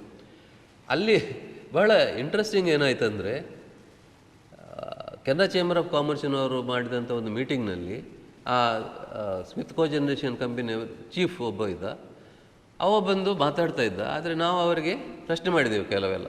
ಅದಕ್ಕೆ ಅವ್ರು ಏನು ಹೇಳಿದ್ರು ಅಂದರೆ, ಈ ವಿಷಯ ತಜ್ಞರು ಎಲ್ಲಿ ಕೈಗಾರಿಕೆ ಬರಲಿಕ್ಕಿತ್ತ ಬೆಂಗರೆ ಪ್ರದೇಶಕ್ಕೆ ಹೋಗದೇ ರಿಪೋರ್ಟ್ ಮಾಡಿದ್ದಾರೆ. ಇಲ್ಲಿ ರೂಮ್ನಲ್ಲಿ ಕೂತ್ಕೊಂಡು ಅಲ್ಲಿಯ ವಾಯುವಿನಲ್ಲಿ ಎಷ್ಟು ಪರ್ಸೆಂಟೇಜ್ ಸಲ್ಫರ್ ಡೈಆಕ್ಸೈಡ್ ಇದನ್ನೆಲ್ಲ ಬರೆದಿಟ್ಟಿದ್ದಾರೆ. ಯಾಕಂತ ಹೇಳಿದರೆ ನಾವು ಒಪ್ಪಿಕೊಂಡು ನಾವೇನು ಮಾಡಿದ್ದೇವೆ, ಬೆಂಗರೆ ಅವರಿಗೆ ಅಲ್ಲಿ ಹೋಗಬೇಕಾದ್ರೆ 2 ರಸ್ತೆ ಉಂಟು. ಒಂದು ಮಂಗಳೂರಿನಿಂದ ಬೋಟ್ ಮೂಲಕ ದಾಟಿಯಾಗಿ ಹೋಗ್ಬೋದು, ಇನ್ನೊಂದು ತಣ್ಣೀರುಬಾವಿ ಮೂಲಕ ರಸ್ತೆಯಲ್ಲಿ ಬರ್ಬೋದು. ಹೆಚ್ಚಿನವರು ಈ ಪ್ರದೇಶದಲ್ಲಿ ಬರ್ತಾರೆ. ಮಂಗಳೂರಿಗೆ ಬಂದವರು ಆ ಬೋಟ್ ಎಲ್ಲಿ ನಿಲ್ತದ ಅಲ್ಲಿ ಒಂದು ದೊಡ್ಡ ಬೋರ್ಡ್ ಹಾಕ್ಲಿಕ್ಕೆ ಹೇಳಿದ್ದೇವೆ, ಬಾರ್ಜ್ ಮೌಂಟೆಡ್ನವರಿಗೆ ಯಾರಿಗೂ ಅಧಿಕಾರಿಗಳಿಗೆ ಇಲ್ಲಿ ಪ್ರವೇಶ ಇಲ್ಲ ಅಂತ. ಸೊ ಅದನ್ನು ಓದಿದವರು ಯಾರು ಹೋಗ್ಲಿಕ್ಕಿಲ್ಲ ಅಲ್ಲಿಗೆ. ಯಾಕಂದರೆ ಈ ಮೀನುಗಾರರವರು ಹೇಳಿದ್ದನ್ನು ಮಾಡುವವರು ಒಂದು ಸಲಕ್ಕೆ ಭಾಳ ಮತ್ತೆ ರಿಪೆಂಡ್ ಆದರೆ ಸಹ ಒಂದು ಸಲ ಮಾಡಿಬಿಡ್ತಾರೆ ಅವರು. ಹಾಗೆ ಆಗಿತ್ತು ಸಹ. ಅಲ್ಲಿಗೆ ಒಂದು ರಾಜ್ಯದ ಪರಿಸರ ಖಾತೆ ಕಾರ್ಯದರ್ಶಿಯವರು ರಾಜಾರಾವ್ ಅಂತ ಇದ್ದರು. ಆಮೇಲೆ ಇನ್ನೊಬ್ಬರು ಮಾಲಿನ್ಯ ನಿಯಂತ್ರಣ ಮಂಡಳಿಯ ಸೆಕ್ರೆಟರಿ ಇದ್ದರು. ಸೊ ಅವರು ಬೆಂಗರೆ ಪ್ರದೇಶಕ್ಕೆ ಹೋಗೋರಿದ್ದರು. ನಮಗೆ ಅದು ಹೇಗೋ ಸುಳಿ ಗೊತ್ತಾದ ಕೂಡಲೇ ನಾವು ಅಲ್ಲಿಗೆ ಫೋನ್ ಮಾಡಿ ತಿಳಿಸೇವು, ಇಲ್ಲಿ ಇಬ್ಬರು ನಮ್ಮ ಸರ್ಕಾರಿ ಅಧಿಕಾರಿಗಳು ಬರೋರಿದ್ದಾರೆ, ನೀವು ನೋಡಿಕೊಳ್ಳಿ ಅವರನ್ನು ಅಂತ. ಅವರು ಆ ಕಾರ್ನಲ್ಲಿ ಬರ್ತಾ ಇದ್ದಾಗೆ ಇಲ್ಲಿ ಒಂದು 100-200 ಜನ ಗುಂಪು ಸೇರಿಕೊಂಡು ಕೋಲೆಲ್ಲ ಇಟ್ಕೊಂಡು ನಿಂತಿದ್ದಾರೆ. ಈ ಅಧಿಕಾರಿಗಳು ಬಂದವರು ಕಾರ್ನಿಂದ ಇಳಿದು ಓಡಲಿಕ್ಕೆ ಶುರು ಮಾಡಿದರು ಅವರು. ಸೊ ಅದು ವಿಷಯ ಎಲ್ಲ ಪಬ್ಲಿಷ್ ಆಗಿಬಿಡ್ತದೆ. ಆದ್ದರಿಂದ ಏನು ಮಾಡಿದ್ರು ಅಂದರೆ, ಈ ವಿಷಯ ತಜ್ಞರು ಕನ್ಸಲ್ಟೆಂಟ್ಸ್ ಅಲ್ಲಿಗೆ ಹೋಗದೆ ರಿಪೋರ್ಟ್ ತಯಾರು ಮಾಡಿದರು. ಆಮೇಲೆ ಈ ಸಂದರ್ಭದಲ್ಲಿ ನನಗೆ ಹೇಳಬೇಕಾದ್ದು, ಮಾಧ್ಯಮಗಳ ಸಪೋರ್ಟ್ ನಮಗೆ ಸಿಕ್ಕಿರುವಂಥದ್ದು. ಎಲ್ಲ ಪೇಪರ್ನವರು ಸಾಮಾನ್ಯವಾಗಿ ಆಗ MRPLನ ಟೈಮ್ನಲ್ಲಿ ಇದ್ದವರು ಸ್ಟ್ಯಾನ್ಲಿ ಇರ್ಬೋದು, ಅಥವಾ ನಮ್ಮ ವರದೇಶ್ ಇರ್ಬೋದು, ಮತ್ತು ಮಂಜುನಾಥ ಭಟ್ ಅಂತ ಇದ್ದರು, ಇಸ್ಮಾಯಿಲ್ ಅಂತ ಇದ್ದರು. ನಾವು ಏನು ಹೇಳಿದರೆ ಸಹ ಇಮಿಡಿಯೇಟ್ಲಿ ನೆಕ್ಸ್ಟ್ ಡೇ ಅದು ಪೇಪರ್ನಲ್ಲಿ ದೊಡ್ಡ ಹೆಡ್ಲೈನ್ ಆಗಿ ಬರ್ತಾಯಿತ್ತು. ಮತ್ತು ಶಾನ್ಭಾಗರಿದ್ದಾಗ ಉದಯವಾಣಿಯಲ್ಲಿ ಸಾಕಷ್ಟು ಪ್ರಚಾರ ಸಿಗ್ತಾಯಿತ್ತು. ಆದ್ದರಿಂದ ಆ ಪೇಪರ್ನವರು ಕೊಟ್ಟ ಸಪೋರ್ಟು ಮತ್ತು ಎಲ್ಲ ಟಿ ವಿಯವರು ಕೊಟ್ಟ ಸಪೋರ್ಟು ಒಟ್ಟಿಗಾಗಿ ಈ ಇಶ್ಯೂಗಳೆಲ್ಲ ರಾಷ್ಟ್ರೀಯ ಇಶ್ಯೂಗಳಾಗಿ ಪರಿವರ್ತಿತವಾಗಿದ್ದು. ಆದ್ದರಿಂದ ತುಂಬ ಕವರೇಜ್ ಸಿಗ್ತಾಯಿತ್ತು ನಮಗೆ. ಸೊ ಅದನ್ನು ಹೇಳಬೇಕು. ಸೊ ಈ ರಿಪೋರ್ಟು ನಾವು ಹೇಳಿದ ಕೂಡಲೇ ಮಾರನೇ ದಿವಸ ಪೇಪರ್ನಲ್ಲಿ ಬರ್ತಾ ಇರ್ತದೆ. ಸೊ ಇದು ಒಂದು ನಮಗೆ ಪ್ಲಸ್ ಪಾಯಿಂಟ್ ಆಗಿತ್ತು. ಆದರೆ ಸಾಮಾನ್ಯವಾಗಿ ಈ ಪಬ್ಲಿಕ್ ಹಿಯರಿಂಗ್ DC ಆಫೀಸ್ನಲ್ಲಿ ನಡೀಬೇಕು. ಆಮೇಲೆ ಅವರು ಅದಕ್ಕೆ ಸಾಕಷ್ಟು ಪ್ರಚಾರ ಕೊಡಬೇಕು. ಒಂದು ಎಕ್ಸಿಕ್ಯೂಟಿವ್ ಸಮ್ಮರಿ ಅಂತ ಆ ವಿಷಯ ತಜ್ಞರು ಮಾಡಿದ ರಿಪೋರ್ಟ್ನ ಒಂದು ಸ್ಥಳೀಯ ಭಾಷೆಯಲ್ಲಿ ಅನುವಾದ ಮಾಡಿ ಅದನ್ನು ಕೊಡಬೇಕು. ಅಲ್ಲಿ ನಾವು ಇಷ್ಟು ಪ್ರಮಾಣದಲ್ಲಿ ಅವರ ಮನೆ ಮನೆಗೆ ಹೋಗಿ ಮಾತಾಡಿದೆವು. ಬೆಂಗ್ರೆಯಲ್ಲಿ ನಿಮಗೆ ಗೊತ್ತಿದ್ದರೆ 2 ಮುಖ್ಯ ಅಲ್ಲಿ ವಿಲೇಜಸ್ ಇದ್ದಾವೆ. ಒಂದು ಕಸ್ಬಾ ಅಂತ, ಕಸ್ಬಾದಲ್ಲಿ ಮುಸ್ಲಿಂ ಬಾಂಧವರಿದ್ದಾರೆ, ಮತ್ತೊಂದು ಬೆಂಗ್ರೆ ಅಂತ, ಅಲ್ಲಿ ಮೀನುಗಾರರ ಬಾಂಧವರಿದ್ದಾರೆ. ಇವರ ಮನೆಯಲ್ಲಿ ಇಷ್ಟು ಪ್ರಚಾರ ಮಾಡಿದ್ದೆವು ನಾವು. ಅವರು ಮಾರನೇ ಆ ದಿವಸ ಎಲ್ಲಿ ಪಬ್ಲಿಕ್ ಹಿಯರಿಂಗ್ ಇತ್ತು ಆ ದಿವಸ ಎಲ್ಲರೂ ರಜೆ ಮಾಡಿ ಮಕ್ಕಳು ಶಾಲೆಗೆ ಹೋಗದೆ, ಈವನ್ ಎಲ್ಲ ಮುಸ್ಲಿಂ ಬಾಂಧವರೆಲ್ಲರೂ ಮಕ್ಕಳಿಂದ ಹಿಡಿದು ಹೆಂಗಸರು ಎಲ್ಲರೂ ಒಂದು 4,000 ಜನ ಇಲ್ಲಿ ಒಟ್ಟಿಗೆ ಸೇರಿದರು. ಅಲ್ಲಿ ನಾವೇನು ಮಾಡಿದ್ದೇವೆ ಅಂತ ಹೇಳಿದರೆ, ಬೇರೆ ಬೇರೆ ವಿಷಯದ ಕಾನೂನು ತಜ್ಞರನ್ನು ಕರೆಸಿ CRZನ ಬಗ್ಗೆ, ನಾನು ಸ್ವಲ್ಪ ಈ EIA ಬಗ್ಗೆ ಎಲ್ಲ ಪ್ರಶ್ನೆ ಮಾಡಲಿಕ್ಕೆ ಶುರು ಮಾಡಿದೆವು. ಮತ್ತು ಆ ಪ್ರಶ್ನೆಗೆ ಅವರು ತತ್ತರಿಸಿ ಹೋದರು. ಅಂದರೆ ಅವರು ಅದನ್ನು ಅಷ್ಟು ಬರ್ಬೋದು, ಪ್ರಶ್ನೆಗಳು ಬರ್ಬೋದು ಅನ್ನೋದನ್ನು ಅವರು ಎಕ್ಸ್ಪೆಕ್ಟ್ ಮಾಡಿರಲಿಲ್ಲ. ಆದ್ದರಿಂದ ಅವರಿಗೆ ಉತ್ತರ ಕೊಡಲಿಕ್ಕೆ ಆಗಲಿಲ್ಲ. ಆದರೆ ಸಹ ಇಷ್ಟಾದ ನಂತರ ಸಹ ಅವರಿಗೆ ಪರ್ಮಿಷನ್ ಕೊಟ್ಟರು ಇವರು ಮಂಡಳಿಯವರು. ಆದರೆ ಅವರೇನು ಮಾಡಿದ್ರು ಅಂದರೆ, ಅವ್ರು ಹೆದರಿ ಹೋಗಿದ್ರು. ಇಷ್ಟು ಜನ ನಮಗೆ ಈಗಲೇ ಇಷ್ಟು ಸಮಸ್ಯೆ ಕೊಟ್ಟದ್ರಿಂದ ಅಲ್ಲಿ ಪ್ಲ್ಯಾಂಟ್ ಹಾಕಲಿಕ್ಕೆ ಸಾಧ್ಯವೇ ಇಲ್ಲ ಅನ್ನೋದರಿಂದ ಅವರು ಬರಲೇ ಇಲ್ಲ ಅಲ್ಲಿಗೆ. ಸೊ ಇದು ಒಂದು ನಮಗೆ ಆಗ ಸಿಕ್ಕಿದ ಜಯ. ಆಮೇಲೆ ಇದನ್ನು ನಾವು ಪುನಃ ಯೂರೋ ಕೆನರಾ ಅಂತ ಒಂದು ಇದು ಬಾರ್ಜ್ ಮೌಂಟೆಡ್ ಥರ್ಮಲ್ ಪ್ಲಾಂಟ್ ಇಲ್ಲಿ ತಣ್ಣೀರ್ಬಾವಿಯಲ್ಲಿ ಬರುವಂಥದ್ದಿತ್ತು. ಅದಕ್ಕೆ ಸಹ ಪಬ್ಲಿಕ್ ಹಿಯರಿಂಗ್ ಮಾಡಿದರು. ಆ ಪಬ್ಲಿಕ್ ಹಿಯರಿಂಗಿನಲ್ಲಿ ಸಹ ನಾವು ಇಷ್ಟು ಜನರನ್ನು ತರಿಸಿದ್ದೆವು. ಅವರು ಸಹ ಬರಲಿಲ್ಲ. ಕಡೆಗೆ ಒಂದು ಪಬ್ಲಿಕ್ ಹಿಯರಿಂಗ್ ಮಾಡದೆ ಆ ತಣ್ಣೀರ್ಬಾವಿ ಪ್ಲಾಂಟ್ ಬಂದದ್ದು. ಅದು ಅವರೇನು ಮಾಡಿದ್ರು ಅಂದರೆ, ಅದಕ್ಕೆ ಪರ್ಮಿಷನ್ 1995ರಲ್ಲಿ ಕೊಟ್ಟಿದ್ರು ಅಂತ ಹೇಳ್ಕೊಂಡು ಬಂದರು. ಸೊ ಅದು ಈ ರೀತಿಯಲ್ಲಿ ನಾವು ಅದರ ವಿಷಯಗಳನ್ನು ಅನಲೈಸ್ ಮಾಡಿ ನಮ್ಮ ಹತ್ರ ಸಾಕಷ್ಟು ಮಾಹಿತಿಯನ್ನು ಕಲೆ ಹಾಕಿದರೆ ಅವರನ್ನು ಪ್ರಶ್ನೆ ಮಾಡಲಿಕ್ಕೆ ಸುಲಭ ಆಗ್ತದೆ. ಆದರೆ ಅದಕ್ಕೆ ಪಬ್ಲಿಕ್ ಹಿಯರಿಂಗ್ ಮಾಡಿದರೆ ಮಾತ್ರ ಸಾಧ್ಯ. ಈಗ ಇಷ್ಟು ಕಾರ್ಯಕ್ರಮಗಳು, ಚಳವಳಿಗಳು ನಡೀತಾ ಇರುವಾಗ ನಿಮಗೆ ಬೇರೆ ಬೇರೆ ವ್ಯಕ್ತಿಗಳು, ಸಂಸ್ಥೆಗಳು ಸ್ಥಳೀಯವಾಗಿ ಮತ್ತು ಹೊರಗಿನಿಂದ ನಿಮಗೆ ಇದು ಸಪೋರ್ಟನ್ನು ಕೊಟ್ಟಿದ್ದಾವೆ. ಅವುಗಳ ಬಗ್ಗೆ ಸ್ವಲ್ಪ ಹೇಳ್ಬೋದಾ? ಅವುಗಳ ವ್ಯಕ್ತಿಗಳ ಬಗ್ಗೆ ಯಾವ ರೀತಿಯ ಕೊಡುಗೆಯನ್ನು ಕೊಟ್ಟಿದ್ದಾರೆ ಅವರು? ಬರೀ ಮೀನುಗಾರರ ಚಳವಳಿಯನ್ನು ದೃಷ್ಟಿಯಲ್ಲಿಟ್ಟುಕೊಂಡು ಹೇಳಿದರೆ, ನಮ್ಮ ಪರಿಸರ ಆಸಕ್ತ ಒಕ್ಕೂಟದಿಂದ ತುಂಬ ಸಪೋರ್ಟ್ ಸಿಕ್ಕಿದೆ. ಅವರ ಮೂಲಕ ನಮಗೆ ಹೆಚ್ಚಿನ ವರದಿಗಳು ಲಭ್ಯವಾದದ್ದು. ಆಮೇಲೆ ಅದನ್ನು ಅನಲೈಸ್ ಮಾಡಲಿಕ್ಕೆ ನಾವು ಸ್ವಲ್ಪ ಪ್ರಯತ್ನ ಪಟ್ಟಿದ್ದೇವೆ. ಆಮೇಲೆ MRPLನ ಸಂದರ್ಭದಲ್ಲಿ ನಮ್ಮ ಶಾನ್ಭಾಗರು ಮತ್ತು ಇವರು ಅಶೋಕ್ ಕುಂದಾಪುರ್ ಇವರು ಕೊಟ್ಟ ಮಾಹಿತಿಗಳು ಸಾಕಷ್ಟಿದ್ದಾವೆ. ಆಮೇಲೆ ಅಲ್ಲಿ ಇನ್ನೊಂದು ಸಮಸ್ಯೆ ನಮಗೆ ಏನು ಅಂತ ಹೇಳಿದರೆ, ನಮ್ಮ ಜಿಲ್ಲೆಯಲ್ಲಿರುವಂಥ ತಾಂತ್ರಿಕ ಸಂಸ್ಥೆಗಳ ಎಲ್ಲರೂ ಒಂದೇ ಲೆಕ್ಕ ಇಲ್ಲ. ಕೆಲವರು ಕೈಗಾರಿಕೆಗಳನ್ನು ಸಪೋರ್ಟ್ ಮಾಡಿದರೆ, ಕೆಲವರು ನಮ್ಮನ್ನು ಸಪೋರ್ಟ್ ಮಾಡ್ತಾ ಇದ್ದಾರೆ. ಅಲ್ಲಿ ಸ್ವಲ್ಪ ನಮಗೆ ಸಮಸ್ಯೆ ಆಗ್ತಾಯಿತ್ತು. ಯಾಕಂದರೆ ನಮ್ಮ ಎಕ್ಸ್ಪೆಕ್ಟೇಷನ್ ಏನಿರ್ತದೆ ಅಂತ ಹೇಳಿದರೆ, ನಮ್ಮಲ್ಲಿ ಇದ್ದವರು, ನಮ್ಮ ಸಮಾಜದಲ್ಲಿ ಬೆಳೆದವರು ನಮಗೆ ಸಪೋರ್ಟ್ ಮಾಡಬೇಕು ಅಂತ ಇರ್ತದೆ. ಸೊ ಈ ರೀತಿಯಲ್ಲಿ ಕೆಲವು ಸಲ ಅವರನ್ನು ಎದುರು ಹಾಕ್ಕೊಂಡಿದ್ದು ಸಹ ಇದ್ದೇವೆ ನಾವು. ಆದ್ದರಿಂದ ಎಲ್ಲ ತಾಂತ್ರಿಕ ಸಂಸ್ಥೆಗಳು ನಮಗೆ ಸಾಕಷ್ಟು ಸಹಕಾರವನ್ನು ಕೊಡಲಿಲ್ಲ. ಆದರೆ ನಾವು ಚಳವಳಿಗಳನ್ನು ಆರಂಭ ಮಾಡಿದಾಗ ಅಥವಾ ಯಾವುದೇ ಒಂದು ಬಂದ್ ಡಿಕ್ಲೇರ್ ಮಾಡಿದಾಗ ಸಾಮಾನ್ಯವಾಗಿ ಹೆಚ್ಚಿನ ಸಂಸ್ಥೆಗಳು ಇಲ್ಲಿ ನಾಗಾರ್ಜುನದ ಬಗ್ಗೆ ಬಂದ್ ಮಾಡಿದಾಗ, ನಾಗಾರ್ಜುನದಲ್ಲಿ ನಂದಿಕೂರು ಜನಜಾಗೃತಿ ಸಮಿತಿ ಇದೆ, ಅವರು ಫುಲ್ ಸಪೋರ್ಟ್ ಇರ್ತದೆ ನಮಗೆ. ಆಮೇಲೆ ನಮ್ಮ ಮಹಾಜನ ಸಂಘದ ಸಪೋರ್ಟ್ ಇರ್ತದೆ, ದಕ್ಷಿಣ ಕನ್ನಡ ಪರಿಸರಾಸಕ್ತ ಒಕ್ಕೂಟದ ಸಪೋರ್ಟ್ ಇರ್ತದೆ. ಮತ್ತು ಚಿಕ್ಕ ಚಿಕ್ಕ ಸಂಸ್ಥೆಗಳು, ಬೇರೆ ಬೇರೆ ಸ್ಥಳೀಯ ಸಂಸ್ಥೆಗಳು, ಮಹಿಳಾ ಸಂಸ್ಥೆಗಳು, ಇವುಗಳೆಲ್ಲ ಪಾರ್ಟಿಸಿಪೇಟ್ ಮಾಡಿದ್ದೇವೆ. ನಿಮಗೆ ನೆನಪಿದ್ದರೆ ನಾಗಾರ್ಜುನದ ವಿರುದ್ಧ ಒಂದು 30 ದಿವಸ ಪ್ರೋಗ್ರಾಮ್ ಮಾಡಿದ್ದೇವೆ ನಾವು. ರಸ್ತೆ ಬದಿಯಲ್ಲಿ ಧರಣಿ ಕುಳಿತುಕೊಂಡಿದ್ದೆವು. ಪ್ರತಿ ದಿವಸ ಅಲ್ಲಿ ಬೇರೆ ಬೇರೆ ಜಾಗಗಳಿಂದ ಜನರು ಬಂದು ಪಾರ್ಟಿಸಿಪೇಟ್ ಮಾಡ್ತಾಯಿದ್ರು. ಸ್ಲೋಗನ್ಗಳನ್ನು ಸ್ಪೀಚ್ ಮಾಡೋದೆಲ್ಲ ಇತ್ತು. ಆದರೆ ಆ ಟೆಂಪೋ ಬೇರೆ ಕಾರಣಾಂತರಗಳಿಂದ ಅದು ಬ್ರೇಕ್ ಆಯಿತು ನಮ್ಮದು. ಇಲ್ಲದ್ರೆ ಆಗ ಸಕ್ಸಸ್ ಆಗ್ತಿತ್ತು ಏನೋ ಗೊತ್ತಿಲ್ಲ. ಅಲ್ಲ, ಲಾಗಾಯತಿನಿಂದ ಯಾವಾಗ ಪರಿಸರ ಸಂಘಟನೆ ಬೆಳೆದು ಬಂತ, ಆವಾಗ ಪ್ರಾರಂಭದಲ್ಲಿರುವಂಥ ವ್ಯಕ್ತಿಗಳು ಕೊನೆಯ ತನಕ ಕೂಡ ಸೇವೆ ಸಲ್ಲಿಸಿದ್ದಾರೆ. ಮತ್ತು ಕೆಲವರು ಮಧ್ಯಭಾಗದಲ್ಲಿ ಬಂದಿದ್ದಾರೆ, ಅವರ ಸೇವೆಯಾದ ನಂತರ ನೇಪಥ್ಯಕ್ಕೆ ಹೋಗಿದ್ದಾರೆ. ಕೆಲವರನ್ನು ನಿಮ್ಮ ನೆನಪಿನಲ್ಲಿ ಇರುವವರದ್ದು ಕಾಂಟ್ರಿಬ್ಯೂಷನ್ ಹೇಳ್ಬೋದಾ ನೀವು? ಕಾಂಟ್ರಿಬ್ಯೂಷನ್ ವಿಠಲ್ ರಾವ್ ಅವರಿದ್ದರು, ಶಂಪಾ ದೈತೋಟ ಅವರಿದ್ದರು. ಈಗ ಶಂಪಾ ದೈತೋಟರವರು ಅವರು ಒಬ್ಬ ಪರಿಸರವಾದಿ ಅಂತ ಕರೆಯಲ್ಪಡ್ತಿದ್ದವರು. ಆದರೆ ನನಗೆ ಹೆಚ್ಚು ಎಕ್ಸ್ಪೋಜರ್ ಸಿಗಲಿಲ್ಲ ಅವರು, ಯಾಕಂದರೆ ಅವರು ನಾನು ಬರುವ ಮೊದಲೇ ಅವರು ಪರಿಸರವಾದಿ ಅಂತ ಅವರು ಎಲ್ಲರ ಗುರುತಿಸಲ್ಪಟ್ಟಿದ್ದರು. ನನಗೆ ಅವರ ಹತ್ರ ಹೆಚ್ಚು ಅನುಭವ ಇಲ್ಲ, ಯಾಕಂತ ಹೇಳಿದರೆ ಅವರ ಸ್ಪೀಚ್ ಮಾತ್ರ ಕೇಳಿದಲ್ಲದೆ ಅವರು ಬೇರೆ ರೀತಿಯಲ್ಲಿ ಕಾಂಟ್ರಿಬ್ಯೂಟ್ ಮಾಡಿದ್ದನ್ನು ನಾನು ನೋಡಲಿಲ್ಲ. ಯಾಕಂದರೆ ಅವರ ವಿಷಯದ ಬಗ್ಗೆ ಹೆಚ್ಚು ಅನಲೈಸ್ ಮಾಡಿದ್ದು ನನಗೆ ಗೊತ್ತಿಲ್ಲ. ಆದರೆ ಮತ್ತೆ ಅವರ ಕಾರಣಾಂತರಗಳಿಂದ ನಮ್ಮಲ್ಲಿ ಹೆಚ್ಚು ಬರಲಿಲ್ಲ. ವಿಠ್ಠಲರಾವ್ ಅವರ ಅನುಭವಗಳನ್ನು ಹಂಚಿದ್ದಾರೆ, ಮತ್ತು ಕೆಲವು ಸಲ ಅವರು ಕಾನೂನಿನ ಬಗ್ಗೆ ಸಲಹೆ ನೀಡಿದ್ದಾರೆ. ಮತ್ತು ಅನಲೈಸ್ ಮಾಡಿದ್ದವರು ಸ್ವಲ್ಪ ಕಡಿಮೆ ಈ ನಿಟ್ಟಿನಲ್ಲಿ, ನಮಗೆ ಟೆಕ್ನಿಕಲ್ ಇದು ಅನಲೈಸಿಸ್ ಮಾಡಲಿಲ್ಲ ಅವರು. ಆಮೇಲೆ ಹಿರೇಮಠರು ತುಂಬ ಸಪೋರ್ಟ್ ಕೊಟ್ಟಿದ್ದು. ಅವರು ಎಲ್ಲಿ ಇದ್ದರೆ ಸಹ ಬರಲಿಕ್ಕೆ ಆಗದಿದ್ದರೆ ಸಹ ಒಂದು ಲೆಟರ್ ಟು ದ ಎಡಿಟರ್ ಹಾಕಿಬಿಡ್ತಾರೆ, ನಮಗೆ ಸಪೋರ್ಟ್ ಮಾಡಿಕೊಂಡು ನೀವು ಮಾಡಬೇಕು ಅಂತ. ಆಮೇಲೆ ನಂದಿಕೂರು ಜನಜಾಗೃತಿ ಸಮಿತಿಯವರಲ್ಲಿ ಬಾಲಕೃಷ್ಣ ಶೆಟ್ಟರನ್ನು ನೆನಪಿಸಬೇಕು. ಯಾಕಂದರೆ ಏಕಾಂಗಿಯಾಗಿ ಎಂದಿನಿಂದ ಯಾವಾಗ ಅಲ್ಲಿ 1993ರಲ್ಲಿ NTPC ಅವರು ಪ್ಲ್ಯಾಂಟ್ ಹಾಕಲಿಕ್ಕೆ ಪ್ಲ್ಯಾನ್ ಮಾಡಿದ್ರು, ಅಲ್ಲಿಂದ ಇಲ್ಲಿಯ ತನಕ ಸಹ ಎಡೆಬಿಡದೆ ಪ್ರಯತ್ನ ಮಾಡ್ತಾ ಇದ್ದಾರೆ. ಇದರ ಬಗ್ಗೆ ಕೋರ್ಟಿನಲ್ಲಿ ಕೇಸ್ ಹಾಕಿದ್ದಾರೆ, ಆದರೆ ಅವರಿಗೆ ಅಷ್ಟು ಜಯ ಸಿಗಲಿಲ್ಲ. ಆದರೆ ಅವರು ಬಿಡ್ತಾ ಇಲ್ಲ ಇದನ್ನು. ಸೊ ಅಶೋಕ್ ಕುಂದಾಪುರ್ ಮಧ್ಯದಲ್ಲಿ ಅವರು ಅನಲೈಸ್ ಮಾಡಲಿಕ್ಕೆ ನಮಗೆ ಸಹಾಯ ಮಾಡಿದ್ದಾರೆ. ಆದರೆ ಮತ್ತೆ ಕಾರಣಾಂತರಗಳಿಂದ ಅವರು ಹೆಚ್ಚು ಆ್ಯಕ್ಟಿವ್ ಆಗಿ ಪಾರ್ಟಿಸಿಪೇಟ್ ಮಾಡಲಿಲ್ಲ.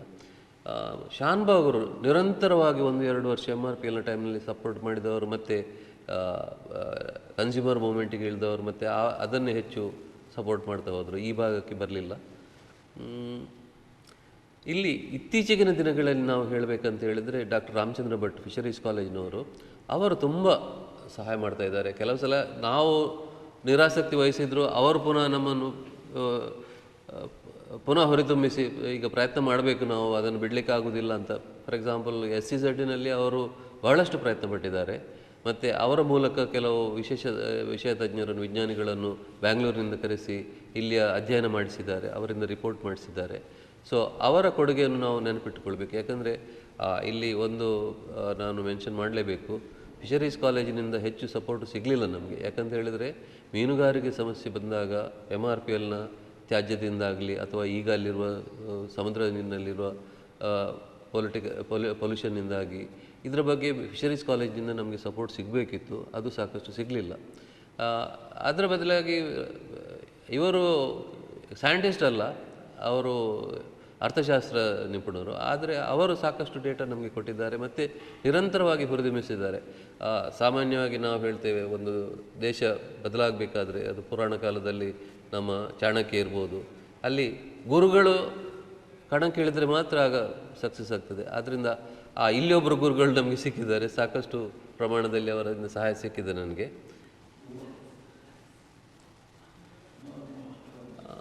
ಆಮೇಲೆ ಇನ್ನೊಂದು ಅಲ್ವಾರಿಸ್ ಕಪಲ್ಸ್ ಅಂತ ಹೇಳ್ತೇವೆ, ನಮ್ಮ ಕ್ಲಾಡ್ ಅಲ್ವಾರಿಸ್ ಮತ್ತು ನಾರ್ಮಾ ಅಲ್ವಾರಿಸ್ ಅಂತ ಗೋವಾದಲ್ಲಿ ಕರಾವಳಿ ಕಾಯ್ದೆಯ ಬಗ್ಗೆ ಸಾಕಷ್ಟು ಅಧ್ಯಯನ ಮಾಡಿ ಅಲ್ಲಿ ಅವರು ಅಲ್ವಾರಿಸ್ರವರು ಹೈಕೋರ್ಟ್ ವಕೀಲರಾಗಿದ್ದಾರೆ. ಅವರು CRZನ ಬಗ್ಗೆ ನಮಗೆ ಸಾಕಷ್ಟು ಮಾಹಿತಿ ನೀಡಿದ್ದಾರೆ.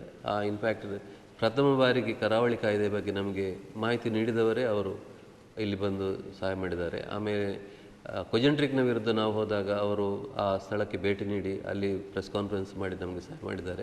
ಹಾಗೆ ನಾವು ಪರಿಸರಾಸಕ್ತ ಹೋದವರು ಒಟ್ಟಿಗೆ ಸ್ವಲ್ಪ ಆ್ಯಕ್ಟಿವ್ ಇದ್ದಾಗ ವಂದನಾ ಶಿವ ಬಂದಿದ್ದರು, ಆಮೇಲೆ ಹಿರೇಮಠರವರು ಬಂದಿದ್ದರು, DK ಸುಬ್ರಹ್ಮಣ್ಯನ್ ಅವರು ಸಹಾಯ ಮಾಡಿದ್ದಾರೆ. ಅದರ ಜೊತೆಯಲ್ಲಿ ಸ್ವಲ್ಪ ಯಾಕಂತ ಹೇಳಿದರೆ 1995ರಲ್ಲಿ MRPL ಸಂದರ್ಭದಲ್ಲಿ ಹೊರಡಿಸಿದ ಸರ್ಕಾರಿ ಆದೇಶದಲ್ಲಿ ಏನು ಹೇಳ್ತದೆ ಅಂದರೆ, ಇಲ್ಲಿ ದಕ್ಷಿಣ ಕನ್ನಡ ಜಿಲ್ಲೆಯಲ್ಲಿ MRPL ಬಂದ ನಂತರ ಯಾವುದೇ ಕೈಗಾರಿಕೆಗಳು ಬರುವ ಮೊದಲು ಜಿಲ್ಲೆಯ ಧಾರಣಾ ಸಾಮರ್ಥ್ಯ ಅಧ್ಯಯನ ಮಾಡಬೇಕು ಅಂತ ಒಂದು ಆದೇಶದಲ್ಲಿ ಹೇಳಿದೆ. ಆಮೇಲೆ ಏನಾಯ್ತು ಅಂದರೆ ಅದರ ಬಗ್ಗೆ ಕಮಿಟಿಯನ್ನು ಏನು ಏರ್ಪಡಿಸಿರಲಿಲ್ಲ. ನಾವು 1997ರಲ್ಲಿ ಹಕ್ಕುತ್ತಾ ಜಾಥಾ ಮಾಡಿದಾಗ ಆಗ ಇವರು ಚೀಫ್ ಮಿನಿಸ್ಟರ್ ಇದ್ದವರು ಪಟೇಲ್ ಇಮಿಡಿಯೇಟ್ಲಿ ಒಂದು ಕಮಿಟಿ ಮಾಡಿದರು, ಧಾರಣ ಸಾಮರ್ಥ್ಯ ಅಧ್ಯಯನ ಮಾಡ್ತೇವೆ ನಾವು ಅಂತ ಹೇಳಿಕೊಂಡು. ಅದರಲ್ಲಿ ಪ್ರೊಫೆಸರ್ ಗಾಡ್ಗೀಳವರು ಅದರ ಚೇರ್ಮನ್ ಆಗಿದ್ದರು. ಆಮೇಲೆ DK ಸುಬ್ರಹ್ಮಣ್ಯಂ ಬೆಂಗಳೂರಿನವರು ಅವರು ಈ ಧಾರಣಾ ಅಧ್ಯಯನದ ಚೌಕಟ್ಟನ್ನು ನಿರ್ಧರಿಸಲಿಕ್ಕೆ ಅಂತ ನೇಮಿಸಲ್ಪಟ್ಟವರು. 2 ಕೋಟಿ ರೂಪಾಯಿ ಖರ್ಚಾಗಿದೆ. ಅವರು ಧಾರಣಾ ಸಾಮರ್ಥ್ಯ ಮಾಡಬೇಕಾದ ಚೌಕಟ್ಟನ್ನು ನಿರ್ಧರಿಸಿದ್ದಾರೆ, ಆದರೆ ಆಮೇಲೆ ಅದರಲ್ಲಿ ಏನೂ ಸುದ್ದಿ ಇಲ್ಲ. ಆಮೇಲೆ ಮಾಡಲೇ ಇಲ್ಲ ಯಾವುದರ ಬಗ್ಗೆ, ಪುನಃ ಅದರ ಬಗ್ಗೆ ಚರ್ಚೆ ನಡೀತಾ ಉಂಟು. ಅದು ಒಂದು ಸಮಸ್ಯೆ. ಮತ್ತು ಈ ಚಳವಳಿ, ಪರಿಸರ ಚಳವಳಿ ಕೇವಲ ಕೆಲವು ಸ್ವಯಂ ಸೇವಾ ಸಂಸ್ಥೆಗಳಿಂದ ಪ್ರೇರಿತವಾದದ್ದು. ಇದು ನಿಜವಾಗಿ ಯಾರು ಶುರು ಮಾಡಬೇಕಿತ್ತೋ, ಈಗ ರೈತರಾಗಿರ್ಬೋದು ಅಥವಾ ಮೀನುಗಾರರಾಗಿರ್ಬೋದು, ಅವರು ಶುರು ಮಾಡಲಿಲ್ಲ. ಕೆಲವು ಸಂಸ್ಥೆಗಳು ಪ್ರೇರಣೆ ಮಾಡಿ ಈ ಒಂದು ಆಂದೋಲನವನ್ನು ಹುಟ್ಟು ಹಾಕಿದ್ದಾರೆ ಅಂತ ಹೇಳ್ತಾರೆ. ಈಗ ನೀವು ನಿಜವಾಗಿ ನೋಡೋದಿದ್ದರೆ NGOಗಳ ಕಾರ್ಯವೈಖರಿಯ ಬಗ್ಗೆ ಸ್ವಲ್ಪ ಟೀಕೆ ಮಾಡುವವರು ಅಲ್ವಾ? ಹಾಗಿರುವಾಗ ನೀವು ಅದನ್ನು ಹೊಂದಾಣಿಕೆ ಮಾಡಿಕೊಂಡು ಹೇಗೆ ಹೋದ್ರಿ? ಅಲ್ಲಿ ಹೊಂದಾಣಿಕೆ ಮಾಡೋದಕ್ಕಿಂತ ಮೊದಲು ಆ ಟೀಕೆಯ ಬಗ್ಗೆ ನಾನು ಸ್ವಲ್ಪ ಸಮಜಾಯಿಷಿ ಕೊಡಬೇಕಾಗ್ತದೆ. ಯಾಕಂತ ಹೇಳಿದರೆ ನನ್ನ ಅನುಭವ ಪ್ರಕಾರ, ಯಾಕಂದರೆ ನಮ್ಮ ಮೀನುಗಾರರು ಯಾವುದೇ ಸ್ವಯಂ ಸೇವಾ ಸಂಸ್ಥೆ ಅಲ್ಲ, ಅದು ನಮ್ಮ ಕಮ್ಯುನಿಟಿ ಆರ್ಗನೈಸೇಷನ್. ಅದು ಎಷ್ಟೋ ಕಾಲದಿಂದ ಅಲ್ಲಿದೆ. ಅವರು ಇಂಥ ಕಾರ್ಯಗಳಲ್ಲಿ ಧುಮುಕಿದ್ದಾರೆ, ಪೆಟ್ಟು ತಿಂದಿದ್ದಾರೆ, ಸ್ವಲ್ಪ ಜಯ ಸಿಕ್ಕಿದೆ. ಆದರೆ ಅವರ ಹಣ, ಅವರು ಖರ್ಚು ಮಾಡುವಂಥ ಹಣ ಪ್ರತಿಯೊಬ್ಬ ವ್ಯಕ್ತಿಯಿಂದ ಬರ್ತದೆ. ಯಾಕಂದರೆ ಪ್ರತಿಯೊಬ್ಬ ವ್ಯಕ್ತಿಗೆ ಅಲ್ಲಿಗೆ ಕಾಂಟ್ರಿಬ್ಯೂಟ್ ಮಾಡಬೇಕು, ಅಲ್ಲಿಂದ ಬರ್ತದೆ. ಯಾವುದೇ ಸಂಸ್ಥೆ ಫಾರಿನ್ ಫಂಡಿಂಗ್ ನಾವು ಹೋಗೋದಿಲ್ಲ.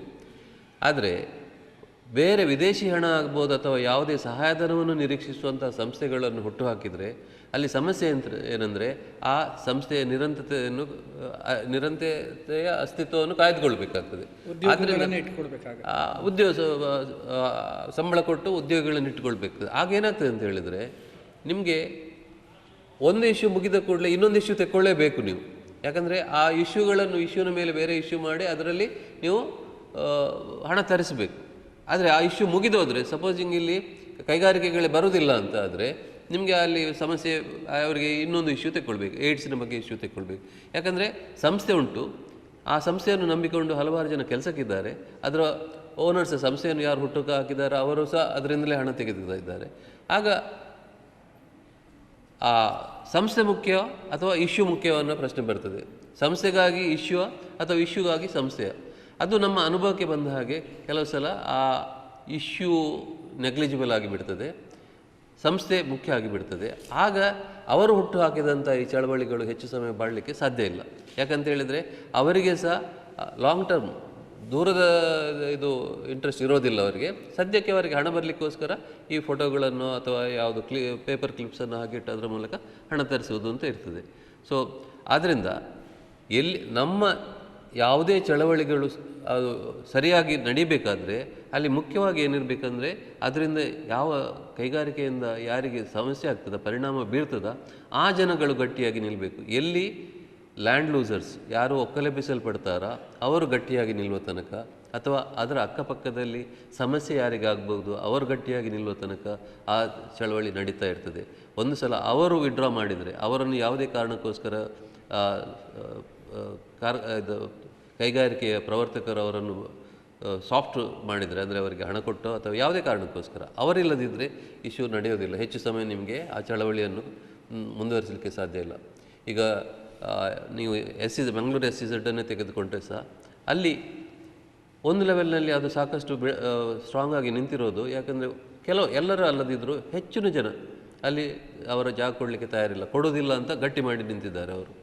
ನಾವು ಇಲ್ಲಿ ಕೃಷಿ ಮಾಡ್ತೇವೆ, ಆದ್ದರಿಂದಾಗಿ ಅಟ್ಲೀಸ್ಟ್ MSEZ ಎರಡನೇ ಭಾಗ, ಸೆಕೆಂಡ್ ಫೇಸ್ ಅಲ್ಲಿ ಈಗ ಸದ್ಯಕ್ಕೆ ಸಮಸ್ಯೆಯಲ್ಲಿದೆ. ಅದನ್ನು ಮಾಡೋದಿಲ್ಲ ಅಂತ ಸರ್ಕಾರ ಹೇಳ್ತದೆ, ಆದರೆ ಯಾವಾಗಲೊಮ್ಮೆ ಬರ್ಬೋದು. ಎಲ್ಲಿ ತನಕ ಇವರು ಗಟ್ಟಿಯಾಗಿ ನಿಲ್ತಾರೆ, ಅದರಿಂದ ಅದು ಒಂದು ಉದಾಹರಣೆ. ಅದರ ಬದಲಿಗೆ ನಾಗಾರ್ಜುನವನ್ನು ತೆಗೆದುಕೊಂಡ್ರೆ, ಒಂದು ಸಲ ಆ ಮೂಮೆಂಟ್ ವೀಕ್ ಆದ ಕೂಡಲೇ ನಾಗಾರ್ಜುನ ಕಂಪನಿ ಬಂತು. ಅಲ್ಲಿ ಈಗ ಸಮಸ್ಯೆಗೆ ಇಡುವಾಗವರು ಯಾರು, ಅಕ್ಕಪಕ್ಕದಲ್ಲಿ ಜಮೀನು ಹೊಂದಿರುವವರು, ಅವರ ಜಮೀನಿಗೆ ಬೆಲೆ ಹೆಚ್ಚು ಬರ್ಬೋದು ಅಂತ ಆಲೋಚನೆ ಮಾಡಿ ಅಲ್ಲಿ ಚಳವಳಿಯ ಸಂದರ್ಭದಲ್ಲಿ ಅವರು ಭಾಗವಹಿಸಿರಲಿಲ್ಲ. ಈಗ ಅವರು ಸಮಸ್ಯೆಗೆ ಈಡಾಗ್ತಾ ಇದ್ದಾರೆ. ಹಾಗೆ ಮೀನುಗಾರರು ಸಮಸ್ಯೆಗೆ ಈಡಾಗಬಹುದು ಸ್ವಲ್ಪ ಸಮಯದಲ್ಲಿ, ಗೊತ್ತಿಲ್ಲ ನನಗೆ. ಸೊ ಅವರು ಗಟ್ಟಿ ನಿಂತರೆ ಮಾತ್ರ ಆಗ್ತದೆ ಅದು. ನಿಮ್ಮ ದೃಷ್ಟಿಯಲ್ಲಿ ನಮ್ಮ ಈ ಪರಿಸರ ಆಂದೋಲನಕ್ಕೆ ಒಂದು ವೈಜ್ಞಾನಿಕ ತಳಹದಿ ಇದೆ ಅಂತ ನೀವು ಹೇಳ್ತೀರಾ, ಮತ್ತು ಈ ಚಳವಳಿಯ ಕೆಲವು ವೈಶಿಷ್ಟ್ಯಗಳ ಬಗ್ಗೆ ನೀವು ಹೇಳ್ಬೋದಾ ನಿಮ್ಮ ಅನುಭವದಲ್ಲಿ ಬಂದಿರುವಂಥದ್ದು? ಅಂದರೆ ಹೆಚ್ಚು ಜನ ಮಾತಾಡುವಾಗ ಏನು ಹೇಳ್ತಾರೆ ಅಂದರೆ, ರಾಜಕೀಯ ವ್ಯಕ್ತಿಗಳು, ಪುಡಾರಿಗಳು ಮತ್ತು ಜನಪ್ರತಿನಿಧಿಗಳು ಏನು ಹೇಳೋದಂದರೆ, ಇವರು ಕೈಗಾರಿಕೆ ಬರೋದು ಬೇಡ ಅಂತ ವಿರೋಧ ಮಾಡ್ತಾ ಇದ್ದಾರೆ, ಇವರು ಅಭಿವೃದ್ಧಿ ಬೇಡ ಅಂತ ಹೇಳ್ತಾ ಇದ್ದಾರೆ ಅಂತ ಹೇಳುವಂಥ ಒಂದು ವಾದವನ್ನು ಬಿಂಬಿಸ್ತಾ ಇದ್ದಾರೆ. ಸೊ ಅದರ ಬಗ್ಗೆ ನೀವೇನು ಹೇಳ್ತೀರಿ? ಅಲ್ಲಿ ಬಹಳ ವಿಪರ್ಯಾಸ ಇದೆ. ಯಾಕಂತ ಹೇಳಿದ್ರೆ, ನಾವು ಈಗ ಚಳವಳಿ 5 ವರ್ಷಕ್ಕಿಂತ ಹೆಚ್ಚು ನಡೆದರೆ ಆಗ ಕೆಲವು ಬಾರಿ ಏನಾಗ್ತದೆ ಅಂದರೆ ಆಗ ಸರ್ಕಾರ ನಡೆಸುತ್ತಿರುವ ಪಾರ್ಟಿ ಬದಲಾಗಿ ಇನ್ನೊಂದು ಪಾರ್ಟಿ ಅಧಿಕಾರಕ್ಕೆ ಬರ್ತದೆ. ಆಗ ಈ ಕೈಗಾರಿಕೆಯನ್ನು ವಿರೋಧಿಸಿದ ವ್ಯಕ್ತಿ ಸರ್ಕಾರದ ಪರವಾಗಿದ್ದರೆ ಆಗ ಸರ್ಕಾರದಲ್ಲಿ ಅವನು ಪುನಃ ಅದನ್ನು ಸಪೋರ್ಟ್ ಮಾಡಲಿಕ್ಕೆ ಹೋಗ್ತಾನೆ. ಅಥವಾ ಅವನು ಸರ್ಕಾರದಲ್ಲಿ ಅದನ್ನು ಸಪೋರ್ಟ್ ಮಾಡ್ತಿದ್ರೆ ಈ ನೆಕ್ಸ್ಟ್ ಇಲೆಕ್ಷನ್ನಲ್ಲಿ ಅವನಿಗೆ ವಿನ್ ಆಗದಿದ್ದರೆ ಅದನ್ನು ಒಪೋಸ್ ಮಾಡಲಿಕ್ಕೆ ಶುರು ಮಾಡ್ತಾನೆ. ಇದನ್ನು ನೀವು ನೋಡ್ಬೋದು. ಈಗಿನ ಪರಿಸ್ಥಿತಿಯಲ್ಲಿ ನೋಡಿದರೆ ನಮ್ಮ ನಾಗಾರ್ಜುನದ ಬಗ್ಗೆ ನಾವು ಚಳವಳಿ ಮಾಡ್ತಿರುವಾಗ ಸುಮ್ಮನಿದ್ದಂಥ ಕೆಲವು ರಾಜಕೀಯ ಪುಡಾರಿಗಳು ಈಗ ಅಧಿಕಾರದಲ್ಲಿಲ್ಲ, ಅವರಿಗೆ ಇನ್ನು ಇಲೆಕ್ಷನ್ಗೆ ಇಶ್ಯೂ ಆಗಬೇಕು, ಅದಕ್ಕೋಸ್ಕರ ಅವರು ಬರ್ತಾರೆ. ಸೊ ಇಂಥ ವ್ಯಕ್ತಿಗಳು ಹಲವಾರಿದ್ದಾವೆ. ಹಾಗೆ ನಾವು ಸಹ ಒಂದು ಸಂದರ್ಭದಲ್ಲಿ ನಾವು ಸಹ ಸ್ವಲ್ಪ ಒಕ್ಕೂಟ ಸಹ ಸ್ವಲ್ಪ ಸಮಸ್ಯೆಯಲ್ಲಿ ಇತ್ತು. ನೀವು ನೋಡಿದರೆ ಕಡಂದಲೇ ಏಂಜಲ್ ಹಾರ್ಟ್ ಇದರಲ್ಲಿ ನಾವು ಭಾಗವಹಿಸಿರಲಿಲ್ಲ. ಅದು ಯಾಕೆ ಅಂತ ನನಗೆ ಇನ್ನೂ ಸಹ ಗೊತ್ತಾಗಲಿಲ್ಲ. ಯಾಕೆಂದರೆ ನಮ್ಮ ಒಕ್ಕೂಟದ ಆಗಿನ ಪ್ರಮುಖರು ಸೇರಿ ಅದರಲ್ಲಿ ಭಾಗವಹಿಸೋದು ಬೇಡ ಅಂತ ಹೇಳಿದ್ದಾರೆ. ಯಾಕಂತ ಹೇಳಿದರೆ ಅಲ್ಲಿ ಸಮಸ್ಯೆ ಇತ್ತು. ಅದು ಪರಿಸರಕ್ಕೋಸ್ಕರ ಹೋರಾಟವ ಅಥವಾ ಒಂದು ರಾಜಕೀಯ ವ್ಯಕ್ತಿಗಳ ನಡುವಿನ ಹೋರಾಟವ ಅಂತ ಗೊತ್ತಾಗಲಿಲ್ಲ ನಮಗೆ. ಸೊ ಆ ಸಂದರ್ಭದಲ್ಲಿ ನಾವು ಸ್ವಲ್ಪ ದೂರ ಇದ್ದು ಅದು ಬೇರೆ ಕೆಲವರು ನಮ್ಮನ್ನು ಪ್ರಶ್ನೆ ಮಾಡುವಂಥ ಸಂದರ್ಭ ಸಹ ಬಂದಿದೆ. ಅದು ಯಾಕೆ ಒಕ್ಕೂಟ ಈ ಎಲ್ಲ ಚಳವಳಿಗಳಲ್ಲಿ ಭಾಗವಹಿಸಿದೆ, ಕಡಂದಲೆಯಲ್ಲಿ ಯಾಕೆ ಭಾಗವಹಿಸಲಿಲ್ಲ ಅಂತ. ಹಾಗೆ ತಣ್ಣೀರು ಬಾವಿಯಲ್ಲಿ ಈಗ ಹೋಗಿದೆ. ಅದು ಬಾರ್ಜ್ ಮೌಂಟೆಡ್ ಬಂದಾಗ ಸಹ ಅದೇ ಪ್ರಶ್ನೆ ಉದ್ಭವ ಆಗಿತ್ತು, ಯಾಕೆ ಆಗಲಿಲ್ಲ ಅಂತ. ಮೀನುಗಾರರಲ್ಲಿ ಕೆಲವರು ಅದರಲ್ಲಿ ಕಾಂಟ್ರಾಕ್ಟ್ ಗುತ್ತಿಗೆ ಪಡೆದಿದ್ರು, ಅದಕ್ಕೋಸ್ಕರವ ಅಂತ. ಸೊ ಈ ಸಮಸ್ಯೆಗಳೆಲ್ಲ ಬರ್ತಾ ಇರ್ತವೆ. ಯಾಕಂತ ಹೇಳಿದರೆ ನೀವು ನೋಡಿದರೆ ಇಷ್ಟವರೆಗೆ ಆದಂಥ ಚಳವಳಿಗಳಲ್ಲಿ ಲೀಡರ್ಶಿಪ್ ತೆಕ್ಕೊಂಡವರು ಬದಲಾಗ್ತಲೇ ಇದ್ದಾರೆ.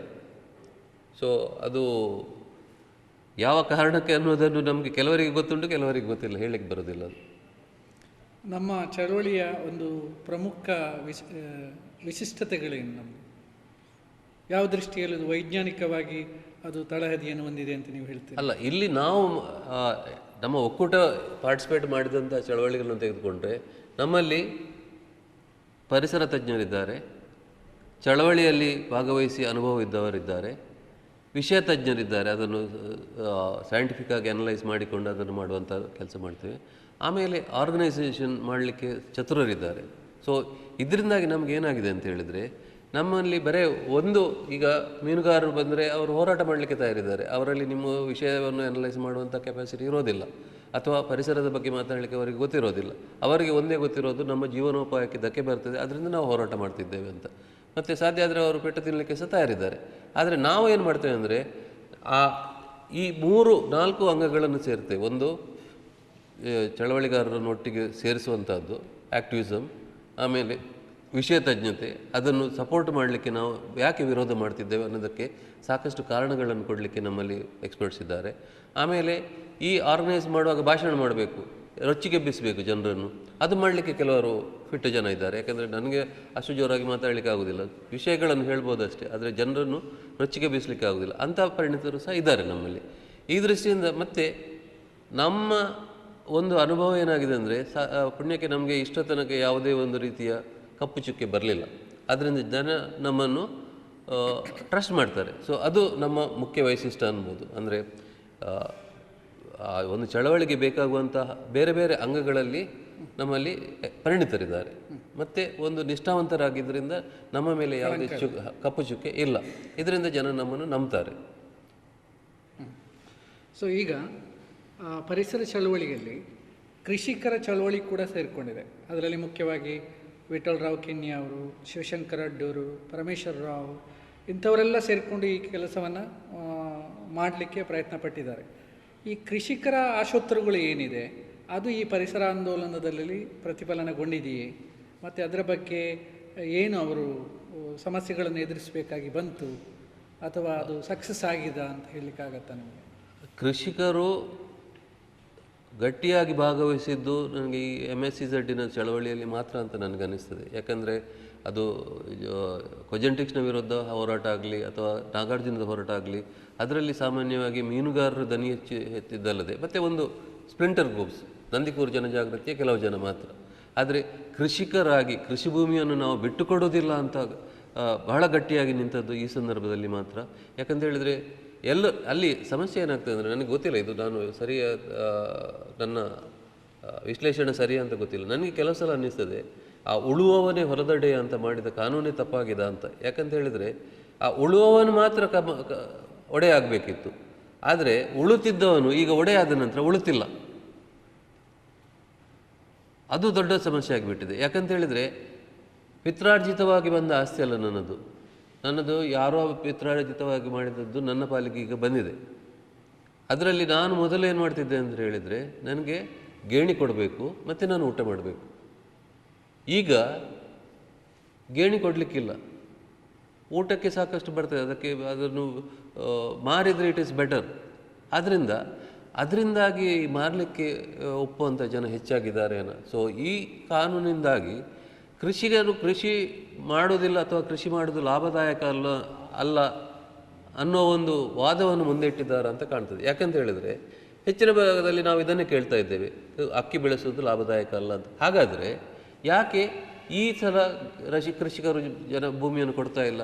ಅಲ್ಲಿ ಕೃಷಿಕರೇ ಬಾಯಿಯಿಂದಲೇ ಮಾತಾಡಿದೆ, ನಾನು ಒಬ್ಬ ಪದವೀಧರ, ಆದರೆ ನನಗೆ ಕೃಷಿಯಲ್ಲಿ ಹಾರ್ಡ್ ವರ್ಕ್ ಮಾಡ್ತೇನೆ, ನನ್ನ ಮಕ್ಕಳು ಮನೆಯವರೆಲ್ಲ ದುಡಿತಾ ಇದ್ದಾರೆ, ನಮಗೆ ಸಾಕಷ್ಟು ಆದಾಯ ಬರ್ತಾ ಇದೆ, ನಾವು ಕೊಡ್ತಾ ಇಲ್ಲ ಅಂತ ಹೇಳ್ತಾ ಇದ್ದಾರೆ. ಆ ಮಾತು ಗಟ್ಟಿಯಾಗಿ ಕೇಳಿಸಿದ್ದು ಈ ಸಲ ಮಾತ್ರ ನಮಗೆ, ಅದರ ಮೊದಲು ಕೇಳಿ ಬರಲಿಲ್ಲ. ಸೊ ಅದರಿಂದ ಆ ಕೃಷಿಕರ ಚಳವಳಿಯನ್ನು ಸರಿಯಾಗಿ ಗುರುತಿಸಲಿಕ್ಕಾಗಲಿ. ಯಾಕಂತ ಹೇಳಿದರೆ ನೀವು ನೋಡಿದರೆ ನಮ್ಮ ದಕ್ಷಿಣ ಕನ್ನಡ ಉಳಿಸಿ ಅಭಿಯಾನದಲ್ಲಿ ಸಹ ಕೃಷಿಕರ ಒಂದು ಭಾಗ ಇತ್ತು. ಆದರೆ ಅದು ನೇರವಾಗಿ ಜನಸಂಖ್ಯೆ ಅಷ್ಟು ಮಾಡಿದ್ದನ್ನು ನಾನು ಕಾಣಲಿಲ್ಲ. ಸೊ ಅದರಿಂದ ಕೃಷಿಕರ ಬಗ್ಗೆ ನನಗೆ ಈಗ ಮಾತ್ರ ಸ್ವಲ್ಪ ನಂಬಿಕೆ ಬಂದಿದೆ. ಯಾಕಂದೇಳಿ ಆದರೆ ಅದು ಲಾಭದಾಯಕ ಅಲ್ವಾ ಅನ್ನೋದನ್ನು ಅವರೇ ನಮಗೆ ಈಗ ಇದು ಮಾಡಲಿಕ್ಕೆ ಸಾಧ್ಯ ಇಲ್ಲ. ಆದರೆ ಒಂದು ಮಾತ್ರ ನನಗೆ ಅದರ ಬಗ್ಗೆ ಇದು ನಿಶ್ಚಯವಾಗಿ ಗೊತ್ತಿದೆ, ಇದೇ ರೀತಿಯಲ್ಲಿ ಕೃಷಿ ಭೂಮಿ ಕೈಗಾರಿಕೆಗಳ ಪಾಲಾಗ್ತಾ ಬಂದರೆ ಒಂದು ದಿವಸ ನಮಗೆ ಸಮಸ್ಯೆ ಬರ್ಬೋದು ಊಟದ್ದು. ಯಾಕಂದರೆ ಊಟ ಮಾಡಬೇಕಾದ್ರೆ ಅಕ್ಕಿ ಬೇಕು, ಬೆಳೆ ಅಂದರೆ ಯಾರಾದರೂ ಬೆಳೆಸಬೇಕು, ಅದನ್ನು ಬೆಳೆಯುವವರೇ ಕಡಿಮೆ ಆಗ್ತಾ ಹೋದರೆ ಕೊನೆಗೆ ಅದಕ್ಕೆ ಈ ಕೈಗಾರಿಕೆಯಿಂದ ಬರುವಂಥ ಉತ್ಪನ್ನಗಳ ಎಲ್ಲ ಹಣವನ್ನು ಒಟ್ಟಿಗೆ ಹಾಕಿದರೆ ಸಹ ನಮಗೆ ಊಟಕ್ಕೆ ಬೇಕಾಗುವಂಥ ಅಕ್ಕಿ ಸಿಗಲಿಕ್ಕಿಲ್ಲ ಅಂತ ನನಗೆ ಅನ್ನಿಸ್ತದೆ. ಸೊ ಆ ನಿಟ್ಟಿನಲ್ಲಿ ಒಂದು ಲೆಕ್ಕ ಹಾಕಬೇಕು ಅಂತ ನಾವು ಪ್ರಯತ್ನ ಮಾಡ್ತಿದ್ದೆವು. ಇಲ್ಲಿ MSCZಗೆ ಹೋಗುವಂಥ ಅಲ್ಲಿ ಬೆಳೆ ಎಷ್ಟು ಬೆಳೀತಾ ಇದ್ದರು, ಇಷ್ಟು 2000 ಎಕರೆ ಹೋದಾಗ ಎಷ್ಟು ಅಕ್ಕಿ ಉತ್ಪಾದನೆ ಕಡಿಮೆ ಆಯಿತು ಅನ್ನೋ ಒಂದು ಲೆಕ್ಕ ಯಾರಾದರೂ ಹಾಕ್ತಿದ್ರೆ ಗೊತ್ತಾಗ್ತಿತ್ತು. ಅಲ್ಲ, ಈಗ ಸುಸ್ಥಿರ ಕೃಷಿಯಲ್ಲಿ ಸಹಜ ಕೃಷಿ ಅಥವಾ ರಾಸಾಯನಿಕ ರಹಿತ ಕೃಷಿ ಮಾಡಬೇಕು ಅಂತ ಹೆಚ್ಚು ಒತ್ತು ಕೊಟ್ಟು ಕೆಲಸ ಆಗ್ತಾಯಿತ್ತು. ಮತ್ತು ವಿಠ್ಠಲರಾವ್ರಂಥವರು ಈ ಒಂದು ಕಲ್ಪನೆಯನ್ನು ಹೆಚ್ಚು ಪ್ರತಿಪಾದನೆ ಮಾಡಿದರು. ನಿಮಗೆ ವಿಠ್ಠಲರಾವ್ ಅವರದ್ದು ಇದರಲ್ಲಿ ಕೊಡುಗೆ ಏನು, ಮತ್ತು ಅವರು ಆ ಒಕ್ಕೂಟವನ್ನು ಮತ್ತು ಕೃಷಿ ಮೂಮೆಂಟನ್ನು ಬೆಳೆಸಲಿಕ್ಕೆ ಯಾವ ರೀತಿ ಪಾಲು ಕೊಟ್ಟಿದ್ದಾರೆ ಅಂತ ಹೇಳಲಿಕ್ಕಾಗುತ್ತಾ ನಿಮಗೆ? ವಿಠ್ಠಲರಾವ್ರವರ ಅನುಭವ ಮತ್ತು ಅವರ ಅಪಾರ ಜ್ಞಾನ ನಮಗೆ ಕೆಲಸಕ್ಕೆ ಬಿದ್ದಿದೆ. ಅದರ ಮಧ್ಯದಲ್ಲಿ ಅವರು ಕೃಷಿ ಮಾಡುತ್ತಿದ್ದದ್ದು ಸಾವಯವ ಕೃಷಿಗೆ 10-20 ವರ್ಷಗಳಿಂದ ಸಾವಯವ ಕೃಷಿ ನಡೆಸ್ತಾ ಇದ್ದಾರೆ. ಅವರ ಅನುಭವ ಪ್ರಕಾರ ಸಾಕಷ್ಟು ಆದಾಯ ಬರ್ತಾ ಇದೆ. ಆದರೆ ನೀವು ತುಂಬ ಲಾಭ ಆಗಬೇಕು ಅಂತ ಹೇಳಿದರೆ ಅದರಿಂದ ಆಗ್ತಾ ಇಲ್ಲ. ಅದಕ್ಕೆ ಒಂದು ಸಮಸ್ಯೆ ಏನಂತ ಹೇಳಿದರೆ, ಸಾವಯವ ಕೃಷಿಯಿಂದ ಉತ್ಪನ್ನಗಳಿಗೆ ಬೇರೆಯ ಒಂದು ಮಾರುಕಟ್ಟೆಯನ್ನು ಸೃಷ್ಟಿಸಬೇಕಾಗ್ತದೆ. ಈಗ ನಮಗೆ ಮೈಸೂರಿನಲ್ಲಿ ಒಂದು ಗ್ರೂಪ್ ಇದೆ, ಅವರೇನು ಮಾಡ್ತಾರೆ ಅಂದರೆ ಸಾವಯವವಾಗಿ ಬೆಳೆಸುವ ಒಂದು ರೈತರದ್ದು ಗ್ರೂಪ್ ಇದೆ. ಅವರು ಬೆಳೆಸುವಂಥ ತರಕಾರಿಯನ್ನು ವಾರದ ಒಂದು ದಿವಸ ಒಂದು ಮಾರ್ಕೆಟ್ನಲ್ಲಿ ತರ್ತಾರೆ ಅವರು.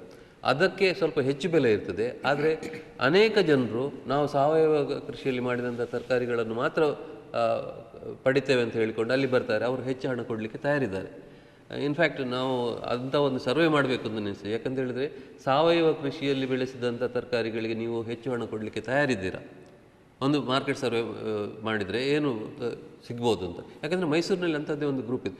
ಆ ಸಂದರ್ಭದಲ್ಲಿ ಮಾತ್ರ ಈ ಸಾವಯವ ಕೃಷಿ ಲಾಭದಾಯಕ ಆಗ್ಬೋದು ಅಂತ ಕಾಣಿಸ್ತದೆ. ಯಾಕಂದರೆ ಅವರಿಗೆ ಇದರೊಟ್ಟಿಗೆ ಕಾಂಪೀಟ್ ಮಾಡಬೇಕಾದ್ರೆ ಅದು ಸ್ವಲ್ಪ ಕಷ್ಟ ಆಗ್ಬೋದು. ಆದರೆ ವಿಠ್ಠಲರಾಯರ ಪ್ರಕಾರ ಅವರು ಹೇಳ್ತಾರೆ ಅಂದರೆ ಅದು ಸಾಧ್ಯ ಉಂಟು ಅಂತ. ಮತ್ತು ಅವರನ್ನು ನಾವು ಬಳಸಿದ್ದಂದರೆ ಹೆಚ್ಚಿನ ಕಡೆಗಳಲ್ಲಿ ಪರಿಸರದ ಬಗ್ಗೆ ಮಾತಾಡುವಾಗ ಅವರು ಸಹ ಒಬ್ಬ ಸಂಪನ್ಮೂಲ ವ್ಯಕ್ತಿಯಾಗಿ ಸಾವಯವ ಕೃಷಿಯ ಬಗ್ಗೆ ಹೇಳಿದ್ದಾರೆ. ಯಾಕಂದರೆ ಇವರನ್ನು ಕೃಷಿಕರನ್ನು ಆಕರ್ಷಿಸಿ ಅವರನ್ನು ಸಾವಯವ ಕೃಷಿಯತ್ತ ತಿರುಗಿಸಬೇಕಾದ್ರೆ ಅವರ ಜ್ಞಾನ ಸಂಪತ್ತು ನಮಗೆ ಕೆಲಸಕ್ಕೆ ಬಿದ್ದಿದೆ. ಮತ್ತು ಅವರ ಬಗ್ಗೆ ಇನ್ನೊಂದು ಹೇಳಬೇಕಂತಾದರೆ, ಅವರು ಬರೇ ಅದು ಮಾತ್ರ ಅಲ್ಲ, ಅವರ ಉತ್ಸಾಹ ನಮ್ಮನ್ನು ಪ್ರೋತ್ಸಾಹಿಸಿದೆ. ಯಾಕಂತ ಹೇಳಿದರೆ ಎಲ್ಲಿಗೆ ಹೋಗುವಾಗ ಸಹ ಅವರು ನಮ್ಮೊಟ್ಟಿಗೆ ಬರಲಿಕ್ಕೆ ತಯಾರು. ಎಷ್ಟೇ ದೂರ ಪ್ರಯಾಣ ಇದ್ದರೂ ಅವರು 80 ವರ್ಷದಲ್ಲಿ ಸಹ ಇವತ್ತು ನೋಡಿದರೆ ನೀವು ಅವರಿಗೆ ನಡೀಲಿಕ್ಕೆ ಕಷ್ಟ ಆಗ್ತಿತ್ತು, ಆದರೆ ಅವರು ಬರಲಿಕ್ಕೆ ತಯಾರಿದ್ದಾರೆ. ಯಾಕಂತ ಹೇಳಿದರೆ ನಮಗೆ ಪ್ರೋತ್ಸಾಹ ನೀಡಬೇಕು ಅಂತ ಇರ್ತದೆ. ಅವರದ್ದು ಒಂದು ವಿಶೇಷ ಗುಣ ನಿಮಗೆ ಹೇಳಬೇಕಾಗ್ತದೆ. ಅವರು ನೀವು ನೋಡಿದರೆ ಅವರ ಪ್ಯಾಂಟ್ ಮತ್ತು ಶರ್ಟು ಅವರು ಕಳೆದ 10-20 ವರ್ಷಗಳಿಂದ ಹೊಸ ಪ್ಯಾಂಟ್ ಹೊಲಿಸಲಿಲ್ಲ, ಹೊಸ ಶರ್ಟು ಹೊಲಿಸಲಿಲ್ಲ. ಆಮೇಲೆ ಅದನ್ನೇ ವಾಶ್ ಮಾಡಿ ಅವರು ಇದು ಮಾಡ್ತಾರೆ. ಅವರ ಬಾಯಲ್ಲಿ ಹೇಳುವುದು ಏನಂತ ಹೇಳಿದರೆ, ಈ ಕಂಪೆನಿಗಳಿಗೆ ಯಾವ ಈ ಇದನ್ನು ಬಟ್ಟೆಯನ್ನು ಉತ್ಪಾದಿಸ್ತಾರೋ ಆ ಕಂಪೆನಿಗಳಿಗೆ ನಾನೊಂದು ದೊಡ್ಡ ಹೊಡೆತ ನೀಡಿದ್ದೇನೆ ಅಂತ. ಯಾಕಂತ ಹೇಳಿದರೆ ಅವರು ಪರ್ಚೇಸೇ ಮಾಡಲಿಲ್ಲ. ಅದು ಆ ಕಲ್ಪನೆ ನನಗೆ ಎಷ್ಟು ಹಿಡಿಸಿದೆ ಅಂದರೆ, ಸಪೋಸ್ ಈಗ ನಾವು ತುಂಬ ಜನ ಅದೇ ರೀತಿ ಮಾಡಿದರೆ ಅದು ನಿಜವಾಗಿ ಎಲ್ಲರೂ ಆ ರೀತಿಯಲ್ಲಿ ಪ್ರತಿಯೊಂದು ವಸ್ತುವಿನಲ್ಲಿ ಸಹ ಆಲೋಚನೆ ಮಾಡಿದರೆ ಕಡಿಮೆ ಇದು ಬೆಲೆಯ ವಸ್ತುಗಳನ್ನು ಪರ್ಚೇಸ್ ಮಾಡುವುದು, ಕಡಿಮೆ ಬಳಕೆ ಮಾಡುವುದು, ಇದು ಸುಸ್ಥಿರ ಕೃಷಿಗೆ ಅಥವಾ ಸುಸ್ಥಿರ ಅಭಿವೃದ್ಧಿಗೆ ಸಹ ಕಾರಣ ಆಗ್ಬೋದು. ಆದರೆ ಎಷ್ಟು ಜನ ಆ ಬಗ್ಗೆ ಆಲೋಚನೆ ಮಾಡ್ತಿರ್ಬೋದು. ಅವರ ನಿಲುವುಗಳನ್ನು ಕೆಲವು ಇಷ್ಟು ಸ್ಪಷ್ಟವಾಗಿ ನನಗೆ ಬಹಳ ಇಂಟ್ರೆಸ್ಟಿಂಗ್ ಕಾಡ್ತಾರೆ ಅವರು. ಈಗ ಇದರಲ್ಲಿ ಮುಖ್ಯವಾಗಿ ಪ್ರತಿ ಚಳವಳಿಯಲ್ಲಿ ನಾವು ಮಹಿಳೆಯರ ಪಾಲುಗಾರಿಕೆಯನ್ನು ನೋಡ್ತೀವಿ, ಕಾಂಟ್ರಿಬ್ಯೂಷನನ್ನು ನೋಡ್ತೀವಿ. ಈ ದಕ್ಷಿಣ ಕನ್ನಡ ಜಿಲ್ಲೆಯ ಚಳವಳಿಯಲ್ಲಿ, ಪರಿಸರ ಚಳವಳಿಯಲ್ಲಿ ಮಹಿಳೆಯರ ಪಾತ್ರವನ್ನು ಯಾವ ರೀತಿ ವಿಶ್ಲೇಷಣೆ ಮಾಡ್ತೀರಿ? ಅದರಲ್ಲಿ ಹೆಚ್ಚು ನಾನು ಆ ಬಗ್ಗೆ ಚಿಂತನೆ ಮಾಡಲಿಲ್ಲ. ಆದರೆ ನನಗೆ ಒಂದು ಆಗ ಸಿಲಿಸ್ಟರ್ ಹೇಳಿದ ಹಾಗೆ ನಮ್ಮ ಹಕ್ಕೊತ್ತಾಯ ಜಾಥಾದಲ್ಲಿ 70% ಮಹಿಳೆಯರೇ ಬಂದದ್ದು. ಅಲ್ಲಿ ಏನಾಗಿದೆ ಅಂತ ಹೇಳಿದರೆ, ಈ ಮಹಿಳೆಯರನ್ನು ಈ ಸ್ತ್ರೀಶಕ್ತಿ ಗುಂಪುಗಳನ್ನು ಮಾಡಿದ ನಂತರ ಕೆಲವು ಸಲ ಅವರನ್ನು ಅವರು ಮಹಿಳೆಯರು ಅವರ ಮಹಿಳೆಯ ಸಬಲೀಕರಣದಿಂದಾಗಿ ಅವರು ಬರ್ತಾ ಇದ್ದಾರಾ ಅಥವಾ ಅವರನ್ನೊಂದು ಗ್ರೂಪಾಗಿ ಬಳಸಲಿಕ್ಕೆ ಸಾಧ್ಯ ಆದ್ದರಿಂದ ಅವರನ್ನು ಬಳಸಿಕೊಳ್ತಾರ ಅಂತ ಗೊತ್ತಿಲ್ಲ ನನಗೆ. ಯಾಕಂತ ಹೇಳಿದರೆ, ನೀವು ಈಗ ನೋಡಿದರೆ ಯಾವುದೇ ಸಭೆ ಸಮಾರಂಭಗಳಲ್ಲಿ ಈ ಸ್ತ್ರೀಶಕ್ತಿಗಳ ಗುಂಪುಗಳನ್ನು ಕರೆಸ್ತಾರೆ. ಅದು ಡೆಕೋರೇಟಿವ್ ಆಗಿರ್ಬೋದು ಅಥವಾ ಅವರ ಅದೇ ಚಳವಳಿ ಸಬಲೀಕರಣದ ಬಗ್ಗೆ ನಾವು ಒಂದು ಮೋರ್ಚಾ ತೆಗ್ತೇವೆ ಅಂತ ಇರ್ಬೋದು. ಎಲ್ಲ ಕಡೆಗಳಲ್ಲಿ ಅವರನ್ನು ಯೂನಿಫಾರ್ಮ್ ಹಾಕ್ಕೊಂಡು ಅವರನ್ನು ಬಳಸ್ತಾ ಇದ್ದಾರೆ. ಆದ್ದರಿಂದ ಕೆಲವು ಸಲ ನನಗೆ ಅನ್ನಿಸ್ತದೆ, ಈ ಸಬಲೀಕರಣದ ಇದರಲ್ಲಿ ಅವರು ಯುನೈಟೆಡ್ ಆಗಿದ್ದಾರೆ ಡೆಫಿನೆಟ್ಲಿ. ಆಮೇಲೆ ಮತ್ತು ಸಲ ಮತ್ತು ಅವರ ಉತ್ಪನ್ನಗಳು ಅವರನ್ನು ಇಂಡಿಪೆಂಡೆಂಟ್ ಆಗಿ ಇರಲಿಕ್ಕೆ ಸಾಕಷ್ಟು ಆದಾಯವನ್ನು ಕೊಡ್ತದ ಅನ್ನೋದನ್ನು ಸಹ ನಿರ್ಧರಿಸಬೇಕು. ಯಾಕಂದರೆ ಅಲ್ಲಿ ಸಹ ನನಗೆ ಹೀಗೆ ಅನ್ನಿಸ್ತದೆ, ಎಲ್ಲಿಯ ತನಕ ಅವರು ಮನೆಯಲ್ಲಿ ತಯಾರಿಸಿದಂಥ ವಸ್ತು ಅದಕ್ಕೆ ಸ್ವಲ್ಪ ಹೆಚ್ಚು ಬೆಲೆ ಕೊಟ್ಟರೆ ಸಹ ತೊಂದರೆ ಇಲ್ಲ, ನಾವು ಅವರನ್ನು ಸಪೋರ್ಟ್ ಮಾಡ್ತಾ ಇದ್ದೇವೆ ಅನ್ನೋ ದೃಷ್ಟಿಯಿಂದ ಗ್ರಾಹಕರು ಬಂದರೆ ಆಗ ಮಾತ್ರ ಅದು ಆಗ್ಬೋದು ಅಂತ ಕಾಣ್ತದೆ. ಸಬಲೀಕರಣದ ಬಗ್ಗೆ ನಾನು ಅಷ್ಟು ಆಲೋಚನೆ ಮಾಡಲಿಲ್ಲ. ಅಂದರೆ ಕೆಲವು ಸಲ ನನಗೆ ಅನ್ನಿಸ್ತದೆ ಅದರಿಂದಾಗಿ ಲಾಭ ಆಗಿದೆ ನಷ್ಟ ಆಗಿದೆ ಅನ್ನೋದು ಸಹ ಗೊತ್ತಿಲ್ಲ. ಆದರೆ ನಮಗೆ ನಮ್ಮ ಚಳವಳಿಗೆ ನಮ್ಮ ಯಾವುದೇ ಒಂದು ಜಾಥಾ ಮಾಡಿದಾಗ ಮಹಿಳೆಯರ ಸಪೋರ್ಟ್ ಸಿಕ್ಕಿದೆ. ಮತ್ತು ಕೆಲವು ಸಲ ಏನು ಅನ್ನಿಸ್ತದೆ ಅಂದರೆ, ಅದೇ ಮಹಿಳೆಯರು ಇನ್ನೊಂದು ಜಾಥಾದಲ್ಲಿ ಸಹ ಭಾಗವಹಿಸ್ತಾರೆ, ಅವರನ್ನೊಂದು ಗ್ರೂಪ್ ಆಗಿ ಬಳಸಿಕೊಳ್ತಾ ಇದ್ದೇವೆ ಅಂತ ಅನ್ನಿಸ್ತದೆ. ಒಂದು ಮೀನುಗಾರರ ಬಗ್ಗೆ ಮಾತಾಡೋದಾದರೆ, ಒಂದು ಚಳವಳಿ ಆಗಲೇಬೇಕಾದದ್ದು ಅದು ಆ ಪ್ರಮಾಣದಲ್ಲಿ ಆಗಲಿಲ್ಲ. ಅಂದರೆ ಈ ಯಾಂತ್ರೀಕರಣವನ್ನು, ಮೀನುಗಾರಿಕೆಯ ಯಾಂತ್ರೀಕರಣವನ್ನು ವಿರೋಧಿಸಬೇಕಾದ್ದು, ಅದರ ಎಲ್ಲ ಪರಿಣಾಮಗಳು ಇನ್ನೂ ಸಹ ಅದು ಮನಸ್ಸಿಗೆ ಜನರ ಅನುಭವಕ್ಕೆ ಬಂದಿಲ್ಲ. ಕೆಲವು ಅದು ಊಹೆ ಆಗಿರ್ಬೋದು, ಆದರೆ ಹೆಚ್ಚಿನ ನಾವು ಸಮಸ್ಯೆ ಹೇಳುವಂಥದ್ದು ಊಹೆ ಅಲ್ಲ, ಅದು ನಿಜವಾಗಿ ನಡೀಲಿಕ್ಕಿದೆ. ಆದರೆ ಅದರ ಪರಿಣಾಮ 10 ವರ್ಷಗಳಲ್ಲಿ, 20 ವರ್ಷಗಳಲ್ಲಿ, 30 ವರ್ಷಗಳಲ್ಲಿ ಕಾಣಸಿಗ್ಬೋದು. ಆಗ ಹೆಚ್ಚಿನ ಅಂಶ ಅದು ತುಂಬ ತಡವಾಗಿ ಬಿಡ್ತದೆ. ಯಾಕೆ ಈ ಚಳವಳಿ ನಡೀತಾ ಇಲ್ಲ ಅಂತ ಹೇಳಿದರೆ, ನಮ್ಮ ಮೀನುಗಾರಿಕೆಯನ್ನು ನೀತಿಯನ್ನು ನಿರ್ಧರಿಸೋಕ್ಕೆ ಒಂದು ಲಾಬಿ ಇದೆ. ಅದು ಸರ್ಕಾರದ ಅಧಿಕಾರಿಗಳು ಮತ್ತು ಮೆಕನೈಸ್ಡ್ ಯಾಂತ್ರೀಕೃತ ಬೋಟುಗಳ ಮಾಲೀಕರು, ಅವರು ಇವರೊಂದಿಗೆ ಇರೋದರಿಂದ, ಮತ್ತು ಅವರು ಸಾಕಷ್ಟು ಹಣವಂತರು, ಅವರೊಂದು ದೊಡ್ಡ ಲಾಬಿಯಾಗಿ ಬೆಳೆದಿರೋದ್ರಿಂದ ಅವರ ನಿಲುವು ಅಥವಾ ಅವರ ಆಶೋತ್ತರಗಳು ಮೀನುಗಾರರ ಆಶೋತ್ತರಗಳೆಂದು ಬಿಂಬಿಸಲ್ಪಡ್ತವೆ. ಆದ್ದರಿಂದ ಅವರಿಗೆ ಬೇಕಾಗುವಂಥ ನೀತಿಯನ್ನು ಹುಟ್ಟುಹಾಕ್ತಾರೆ ವಿನ ಸರ್ಕಾರದವರು ಅದು ಎಲ್ಲರಿಗೂ ಸಾಮಾನ್ಯವಾಗಿ ಒಪ್ಪಿಗೆ ಆಗುವುದು ಅಥವಾ ಮೀನುಗಾರಿಕೆಗೆ ಒಳ್ಳೆಯದು ಅಂತ ಆಲೋಚನೆ ಮಾಡಲಿಕ್ಕೆ ಹೋಗೋದಿಲ್ಲ. ಇಲ್ಲಿ ಪೊಲ್ಯೂಷನ್ನ ಬಗ್ಗೆ ಇವರು ಯಾರೂ ಸಹ ಮಾತಾಡ್ತಾ ಇಲ್ಲ. ಆಮೇಲೆ ಓವರ್ ಎಕ್ಸ್ಪೋಜರ್ ಆಗ್ತಾಯಿದೆ. ಎಲ್ಲ ಆಧುನಿಕ ಯಂತ್ರವನ್ನು ಬಳಸಿಕೊಂಡು ಸೋನಾರ್ ಇರ್ಬೋದು ಅಥವಾ ಈಗ ಟಿ ವಿಯಲ್ಲಿ ಎಷ್ಟು ಆಳದಲ್ಲಿ ಯಾವ ಮೀನುಗಳಿದ್ದಾವೆ, ಸಿಲೆಕ್ಟಿವ್ ಕ್ಯಾಚಿಂಗ್, ಇದನ್ನೆಲ್ಲ ಮಾಡುವಾಗ ಒಂದು ದಿವಸ ಏನಾಗ್ತದೆ ಅಂದರೆ ಇವರಿಗೆ ಆ ಮೀನು ಸಿಗೋದಿಲ್ಲ, ಎಲ್ಲ ಹಿಡಿದು ಬಿಡ್ತಾರೆ. ಸೋನಾರ್ ಎಲ್ಲಿ ಉಂಟು ಅಂತ ಐಡೆಂಟಿಫೈ ಮಾಡ್ತದೆ, ಅದಕ್ಕೆ ಬೇಕಾದ ನೆಟ್ಸ್ ಒಂದು ಮೀನನ್ನು ಬಿಡದೆ ಹಿಡಿತದೆ. ಅದರಿಂದಾಗಿ ಮತ್ತು ಇವರಿಗೆ ಏನಾಗಿದೆ ಅಂದರೆ, ಇವರು ಬಿಸ್ನೆಸ್, ಅವರು ವ್ಯಾಪಾರಿಗಳು, ಅವರಿಗೆ ಆದಷ್ಟು ಬೇಗ ಆದಷ್ಟು ಹಣ ಮಾಡಬೇಕು. ಮೀನುಗಾರಿಕೆ ನಿರಂತರತೆ ಇರಬೇಕು, ಅವರಿಗೆ ತಲೆಬಿಸಿ ಮಾಡೋದಿಲ್ಲ, ಅವರು ಬೇರೆ ಕಡೆಯಲ್ಲಿ ಹಣ ಹೂಡಿಸ್ತಾರೆ. ಅದಕ್ಕೋಸ್ಕರ ಅದನ್ನು ಇವರು ಡಿಫ್ರೆನ್ಷಿಯೇಟ್ ಮಾಡ್ತಾರೆ. ಲಾಭಕ್ಕೋಸ್ಕರ ಮೀನುಗಾರಿಕೆ ಮಾಡುವವರು, ಊಟಕ್ಕೋಸ್ಕರ ಮೀನುಗಾರಿಕೆ ಮಾಡಿ, ಆ ಊಟಕ್ಕೋಸ್ಕರ ಮೀನುಗಾರಿಕೆ ಮಾಡುವವರ ಆಶೋತ್ತರಗಳನ್ನು ಇದು ಬಿಂಬಿಸ್ತಾ ಇಲ್ಲ. ಆದ್ದರಿಂದ ಆ ಚಳವಳಿ ನಡಿಬೇಕಿತ್ತು, ಆದರೆ ಅವರನ್ನು ಒಟ್ಟಿಗೆ ಸೇರಿಸಲಿಕ್ಕೆ ನಮಗೆ ಆಗ್ತಾಯಿಲ್ಲ. ಒಂದು ನಿಟ್ಟಿನಲ್ಲಿ ನಾವು ಮಾಡಿದ್ದೇವೆ ಅದನ್ನು. ಯಾಕಂತ ಹೇಳಿದರೆ ಅವರಿಗೆ ಮಳೆಗಾಲದಲ್ಲಿ ಮೀನು ಹಿಡಲಿಕ್ಕೆ ಅವಕಾಶ ಕೊಡ್ತಾ ಇರಲಿಲ್ಲ, ಯಂತ್ರಗಳನ್ನು ಬಳಸಿಕೊಂಡು. ಯಂತ್ರ ಅಂದರೆ ಔಟ್ಬೋರ್ಡ್ ಇಂಜಿನ್ಸ್. ಅದನ್ನು ಒಂದು ನಾವು ನಮ್ಮ ಕರ್ನಾಟಕ ಕರಾವಳಿ ಮೀನುಗಾರರ ಒಕ್ಕೂಟ ಮಾಡಿಕೊಂಡು ಅದರಲ್ಲಿ ನಾವು ಸಾಧಿಸಿದ್ದೇವೆ. ಅದೊಂದು ಮಾತ್ರ ಆಗಿದೆ. ಅಲ್ಲದೆ ಈ ಪೊಲ್ಯೂಷನ್ನಿಂದ ಏನಾಗ್ತದೆ ಅಂತ ಹೇಳಿದರೆ ನಮಗೆ ಅದು ಈಗ ಸ್ವಲ್ಪ ಅನುಭವಕ್ಕೆ ಬರ್ತಾ ಉಂಟು. ಬಯೋ ಅಕ್ಯುಮುಲೇಷನ್ ಅಂತ ಹೇಳ್ತೇವೆ ನಾವು. ಬಯೋ ಅಕ್ಯುಮುಲೇಷನ್ ಅಂದರೆ ನೀರಿನಲ್ಲಿರುವ ಕೆಲವು ಭಾರಲೋಹಗಳು ನಿಧಾನವಾಗಿ ಮೀನುಗಳಲ್ಲಿ ಶೇಖರಿಸಲ್ಪಡ್ತವೆ. ಮೀನಿನಲ್ಲಿ ಶೇಖರಿಸಲ್ಪಟ್ಟ ಆ ಮೀನುಗಳನ್ನು ಮನುಷ್ಯ ತಿಂದರೆ ಅದು ಮನುಷ್ಯನ ದೇಹದಲ್ಲಿ ಬರ್ತದೆ. ಅದು ನಮ್ಮ ಮುಂದಿನ ಜನಾಂಗಕ್ಕೆ ಸಮಸ್ಯೆ ತಂದೊಡ್ತದೆ. ಅದು ಈಗಲೇ ಆಗ್ತಾ ಇದೆ. ಈ ಕ್ಯಾಡ್ಮಿಯಮ್ಮು ಮತ್ತು ಲೆಡ್, ಮರ್ಕ್ಯುರಿ, ಈ ಭಾರಲೋಹಗಳು ಆಲ್ರೆಡಿ ಮಂಗಳೂರು ತೀರದ ಮೀನಿನಲ್ಲಿ ಶೇಖರಣೆಗೊಳ್ಳುತ್ತಾ ಇವೆ. ಆ ಅಪಾಯಕಾರಿ ಪ್ರಮಾಣವನ್ನು ಅವು ಇನ್ನೂ ದಾಟಿಲ್ಲ. ಆದರೆ ಒಂದು ಸಮಯ ಬರ್ತದೆ, ಅದು ದಾಟ್ತದೆ, ಆಮೇಲೆ ಸಮಸ್ಯೆ ಬಂದೇ ಬರ್ತದೆ. ಆಗ ಆ ಮೀನುಗಳನ್ನು ಇದು ಗ್ರಾಹಕರು ಸಿಗಲಿಕ್ಕಿಲ್ಲ. ಆಗ ಆ ಸಮಸ್ಯೆ ಒಂದು 10 ವರ್ಷಗಳ ನಂತರ ಬರ್ಬೋದು. ಬೇರೆ ದೇಶದಲ್ಲಿ ಬಂದಿದೆ.